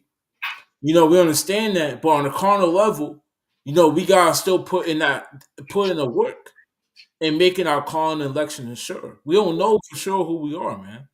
So all you can do is hear the words that are coming out of the Bible, or the words that we're saying out of our mouths from the Bible. Take heed to it and listen, and not let it fall upon deaf ears. Don't be the brother that hears constantly. You gotta keep the laws of the Lord. You gotta do the work of the Lord. But you're the brother that's like, yeah, I hear y'all. I got maybe 7 more months before I get right. Don't be that brother, because that's a brother that is damn a reprobate, man. And you might be your lot might be to be destroyed, man. So if you're hearing this, take heed to Second Esdras chapter 2, 40 and verse 41, man. And make sure your garment's white, and that you realize that time is of the essence, like that we say, man. We don't know how long we got here, but that's all I wanted to say. Con, I got a quick precept. This is the book of Titus, right? This is the book of Titus, chapter 1, and I want to get verse 1. It says, Paul, a servant of Yahweh and an apostle of Yahweh Shai HaMashiach, according to the faith of Yahweh's elect and acknowledging of the truth, which is after godliness, in hope of eternal life, which Yahweh that cannot lie promised before the world began. So the Lord promised everlasting life to the what is known as the elect, right? Which is really, when you go into it, 1/3 of Israel, which is a mixture of men, women, and children. But the elect of the elect is 144,000 that you read about in Revelation, the 7th chapter. 12,000 from each tribe, men of the Most High God, who from the beginning of the world was called to be in His truth, and is going to be called to be kings, like we mentioned, rulers, governors, princes, over 10 cities, over 100 cities, over 1,000 cities. It's not like we know at the end of the day, this is from the beginning, and the Most High is chosen who He chose. But He still told us, like the brother said, to work out your own salvation with fear and trembling. Right? Now let's read on. It says, so imagine it was I don't want to say imagine it, I don't want to put it like that. But the point is, you still want to bring forth those works. Right? You still want to bring forth those works. Because at the end of the day, you don't know. I don't know. Ezra doesn't know. Tazamak, you understand? All we know is that there's an elect number of men that's going to be in this thing, and we got to put forth our hand to the plow now and not look back. We about to read about the greatest event that's going to take place very soon, other than our Lord Yahweh Shai return on the earth. Talking about the men of the Most High God finally receiving immortality that was promised from the beginning of the world. Let's read this again. It says, in hope of eternal life, which Yahweh that cannot lie promised before the world began. It says, but had in due times manifested his word through preaching, which is committed unto me according to the commandment of Yahweh our Savior.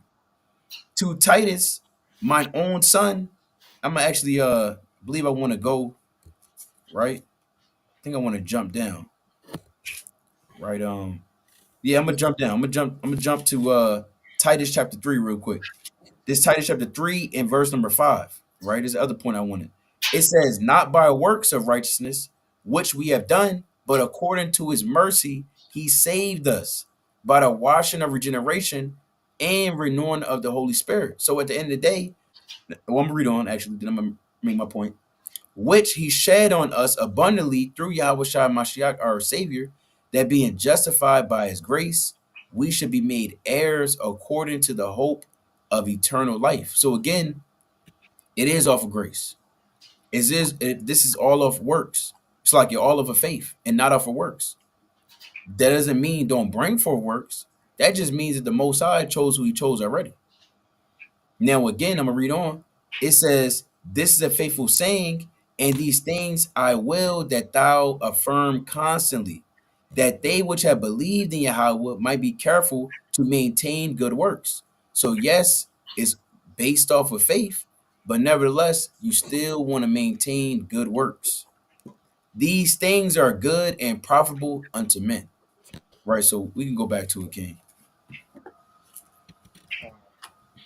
Is the book of Second Esdras chapter 2. I'm gonna start at 41.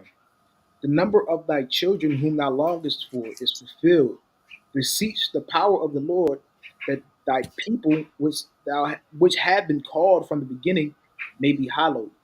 I Ezra saw upon the Mount Zion a great people, whom I could not number, and they all praised the Lord with psalms. And in the midst of them there was a young man of a high stature, taller than all the rest. And upon every one of their heads he set crowns, and was more exalted, when, which I marveled at greatly. So I asked the angel and said, Sir, what are these? He answered and said unto me, These be they that have put off the mortal clothing, and have put on the immortal, and have confessed the name of God. Now are they crowned and receive palms. Then said I unto the angel, What young person is it that crowneth them, and giveth them palms in their hands? And really quickly, I want to read verse 45 again. He answered and said unto me, These be they that have put off the mortal clothing and put on the immortal. And I want to get this in First Corinthians. Because again, after this, it's not going to be another chance. I mean, it's not another crowning that's going to take place. It's not going to be in it, 1,000 years midway in the kingdom, right? Or not even midway, but 1,000 years in the midst of the kingdom.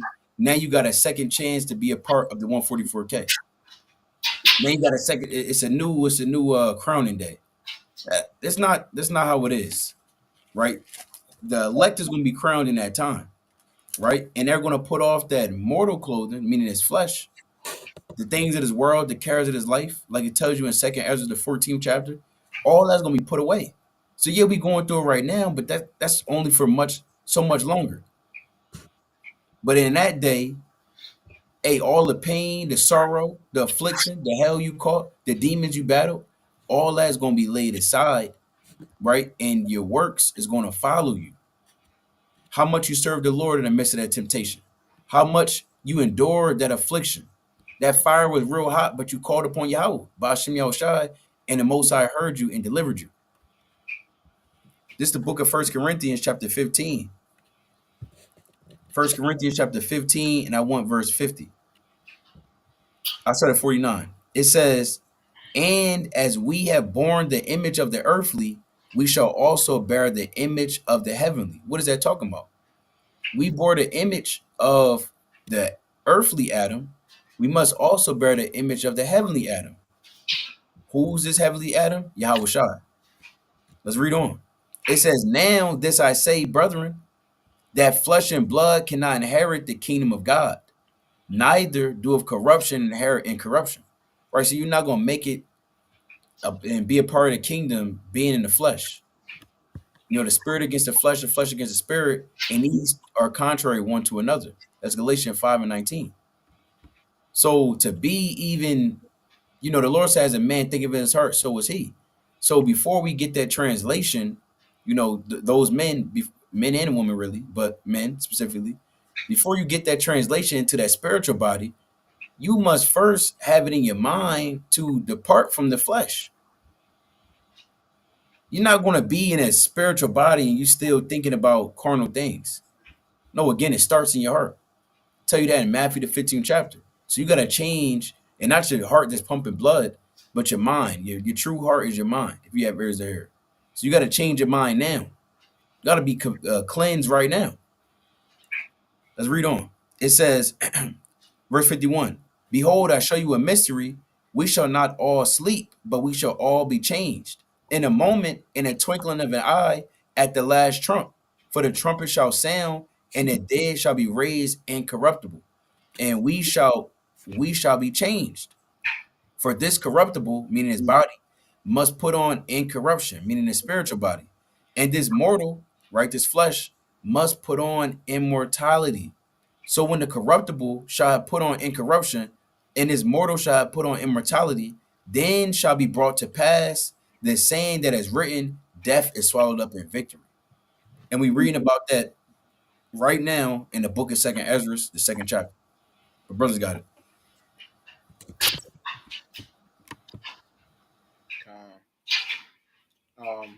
I'll start at verse 46 again. It says, then said I unto the angel, what young person is it that crowneth them, and giveth them palms in their hands? So he answered and said unto me, it is the Son of God, whom they have confessed in the world. Then began I greatly to commend them that stood so stiffly for the name of Yahweh. Then the angel said unto me, go thy way, and tell my people what manner of things and how great wonders the Lord thy God has seen. Thou hast seen. And again, those that's crowned is those that stand stiffly for the name of Yahweh Bashem Yahushua. You must stand stiffly for the name of Yahweh Bashem Yahushua. You can't be one of those branches that was in this thing. Things got hot, and then you started shaking. Damn, started shaking, started folding like a lawn chair, started folding like a pretzel, like you doing yoga. Damn, doing yoga in the spirit, and now you back in the world. Don't be that man. Don't be that man. Let me get this precept. Right, this is a book of Philippians. Right, damn. This Philippians chapter 1, and I want 19. Philippians chapter 1 and verse 19. It says, for I know that this shall turn, for I know that this shall turn to my salvation through your prayer and the supply of the spirit of Yahweh Shai Mashiach, according to my earnest expectation. So you have to have an earnest expectation. Earnest meaning steadfast, strong, right, of a faith. And expectation is a hope, what you expect, something you again, you have faith in, something you want. Your earnest expectation, Slakia, it says, and my hope that ain't nothing I shall be ashamed, but that with all boldness as always, so now also Hamashiach shall be magnified in my body, whether it be by life or by death. For to me, to live is Christ, and to die is gain. So you want to live, and if you living through Hamashiach Yahushua, right? You're not worrying about this world. You casting that to the side, because the only ones that's going to receive those crowns is those that did the same. Paul received the crown. Isaiah received the crown. Jeremiah received the crown. Ezekiel, Daniel, Habakkuk, Zephaniah, Haggai, all the mighty prophets, as well as all the mighty apostles, right? Righteous apostles, right? You had a wicked apostle and he got cast away. You have mighty apostles, you have mighty prophets, you have mighty kings, and guess what? They receive crowns. You have mighty forefathers. They're a part of that thing. Do you want to be a part of that thing? Do you want to have a crown placed upon your head? Most High willing. Most High willing, that's your earnest expectation. Right? Brothers got it, though. If you want to bring out any closing precepts or anything to go into that. You got it, King. If you got some. You said what? Yeah, Ezra? I said you got it if you got some. It's on you, King. Oh, Con, yeah, I want to touch on verse. Let me see, verse 47. Con, yeah, 47. So yeah, Con, yeah, and it was a mighty breakdown to the spirit. This is a beautiful chapter, a beautiful account, of what it comes with holding on to the end. Holding on to the end, and let's get a quick precept in Matthew the 24th chapter. The classic. It's what Yahweh Shai, he required of us, man, and told us about. You know, Matthew 24 and verse 13, the classic. It says, "But he that shall endure unto the end, the same shall be saved." So in this truth, we gotta strive to endure unto the end, man. And enduring unto the end, a key part of it is standing stiffly for the name of the Lord, man. Because like the brother said, you can be bending back and forth, man, like yoga. Just getting tossed to and fro. Being shaken by the wind, man. Over here one day and over there the next day. You can't be like that. You gotta stand stiffly and be firmly planted in Yahweh B'Shem Yahweh Shai. And that's the only way you're gonna have a crown on your head with palms in your hand. Because you don't stand stiffly, you're gonna fall for anything. And the times are coming, it requires men to stand stiffly. It requires it. Otherwise, you're gonna be shaken to and fro. Let me get my closing. Now I'm gonna pass it to brothers. Closing on that. The book of Second Maccabees. Oh, First Maccabees, Slaki. And I'll say the second chapter. Let's go to it.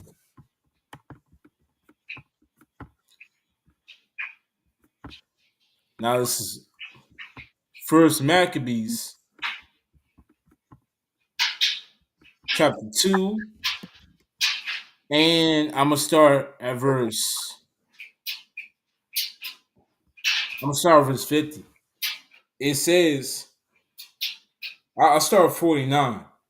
Now when the time drew near that Mattathias should die, he said unto his sons, "Now have pride and rebuke God's strength, and the time of destruction, and the time of and the wrath of indignation. Now therefore, my sons, be ye zealous for the law, and give your lives for the covenant of your fathers." So we gotta be in that mindset.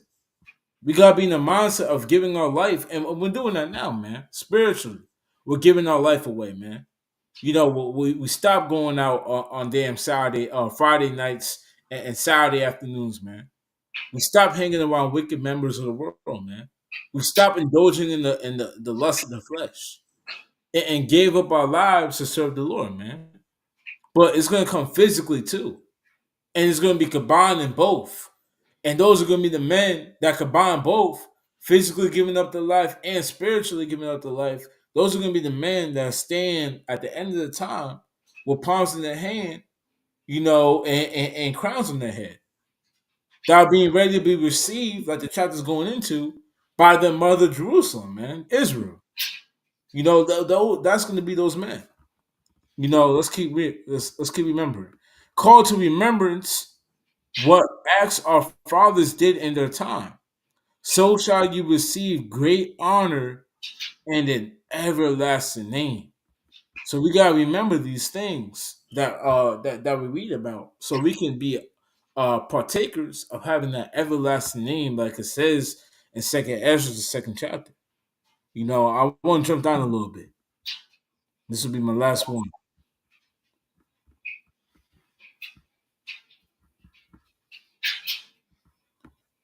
Yeah, verse 64. Verse 64.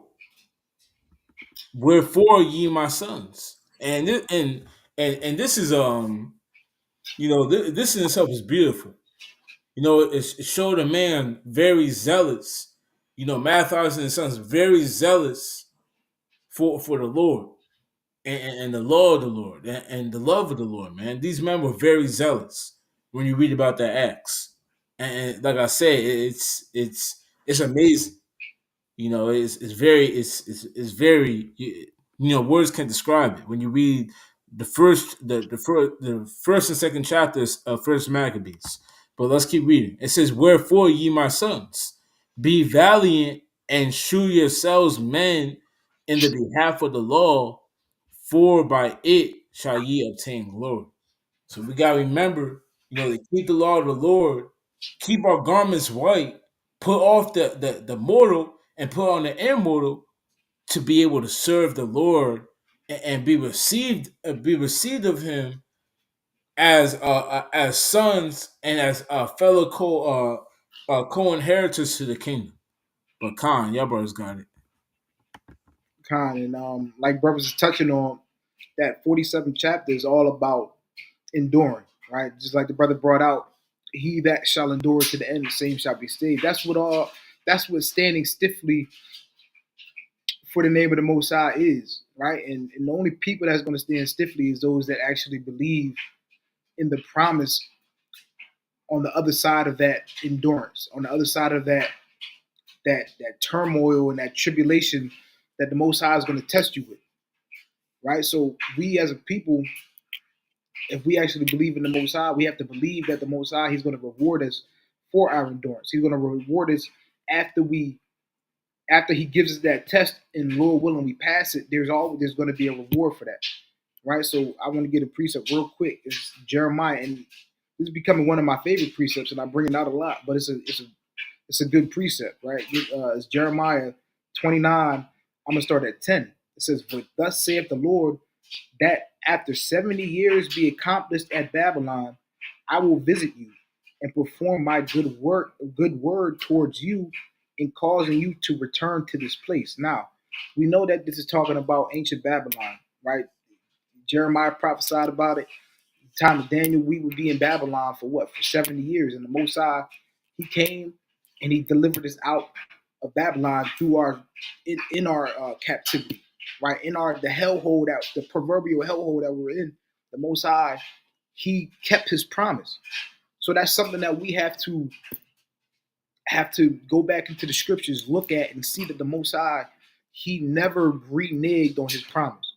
He never went back on His word. So we have to believe that if we endure and we stand stiffly for the Most High, that there's a reward, that there's a crowning coming. There's a crowning of the saints coming that we can receive if we stand stiffly for the name of the Most High, right? So, verse 11, it says, "For I know the thoughts that I think towards you, saith the Lord, thoughts of peace and not of evil, and to give you an expected end." Right? So even through our tribulation, our turmoil, or the fire that the Most High puts us through, we can't think about that like the Lord's hating us or the Lord is judging us. Or no, the Most High, He's testing you. But what His thoughts for us is to pass that test and to give us peace, to give us what it says, an expected end. So just like the prophets and our forefathers, they expected the Most High to provide for them, and they expected the Most High to preserve them. That's the same thing we have to expect. Why? Because the Most High, again, we look back in the scriptures, and the Most High, He's never reneged on a promise. And we have promises to our people that if we just endure the chastening of the Most High and the test and the fire that He puts us through, there's a reward at the end of that tunnel. There's a light at the end of that darkness. And we just have to have enough faith and belief to get that expected end that the Most High, He's promises. The brother got it.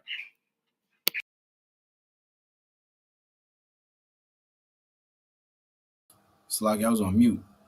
Khan, all praise to Yahweh Shem Yashai. There's a mighty points and precepts that brothers definitely brought out through the Spirit. All praise to the Most High. And we gotta remember what we fighting for in this thing. Right? I'm gonna put this on the screen real quick, so we can see this. Right?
I should have been.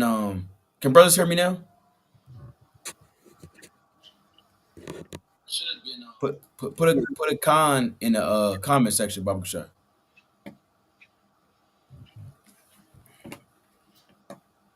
I think I just checked on the YouTube. You're going through now. Con, you see that? Let me get this precept. Let's go back to it. See, Satan try to stop that, but that's okay. All praise to the Most High. You can't stop this, right? You cannot stop this. This is the book of Isaiah, chapter 64, and I'm gonna go back to verse 3. It's Isaiah chapter 64 and verse 3. It says, "When thou didst terrible things which we look not for, thou camest down. The mountains flowed down at thy presence." Right? When the Most High, right, wanted to judge the nation of Israel, he did so. He brought judgment upon us, calamity, desolation, cast us out of the land, scattered us abroad, put us in captivities. But is that what the Most High is all about? No, the Lord is about healing our people. And that's what he's doing. He's showing you in 2nd Esdras, the 2nd chapter, that he's going to bring us back. The Most High has made good on all his promises. We went into the first hour of the Lord saying he's going to destroy Syria. He's going to bring the nations to war in that land, the Levant. And guess what? He did it. He's doing it now. How much more when the Lord told us that he's going to place Israel back in our land, and there's going to be an election that's going to be taking place of the remnant of Israel that will also come to pass. So read on verse 4. "For since the beginning of the world, men have not heard, nor perceived by the ear, neither had the eye seen, O Yahweh, beside thee, what he had prepared for him that waiteth for him. Thou meetest him that rejoiceth and worketh righteousness, those that remember thee in thy ways. Behold, thou art wroth, for we have sinned, and those is continuance, and we shall be saved." So the Lord said that what? The elect will be saved. And when they'll be saved, hey, guess what? They have a song that they're going to be singing in the chariots, watching the destruction of their enemies and being crowned to life everlasting. It's Revelation chapter 15 and verse 1. "And I saw another sign in heaven, great and marvelous 7 angels, having the 7 last plagues, for in them is filled up the wrath of Yahweh. And I saw as it were a sea of glass mingled with fire, and them that had gotten the victory over the beast, and over his image, and over his mark, and over the number of his name, stand on the sea of glass, having the harps of God. And they sang the song of Moses, the servant of God, and the song of the Lamb, saying, Great and marvelous are thy works, Yahweh Almighty, just and true are thy ways, thou King of saints." So the Lord is going to redeem the chosen. The Lord has a remnant, election that's going to take place, and most high willing, right, you endure to the end, and you make your call and election sure to be a part of that thing. Right, you brothers got anything else you want to bring out? Nah. Calm. But with that, of course, we're going to give all honor and glory to Yahweh by Hashem Mashakum like you were shy. This brother Gesadi from WFI Jersey, Philly. Yeah, Ezra. Brother Kazamak. Calm. And most high willing, you was edified. Continue to keep watching these last days. Kwame Sharala. Shalom. Shalom. Shalom.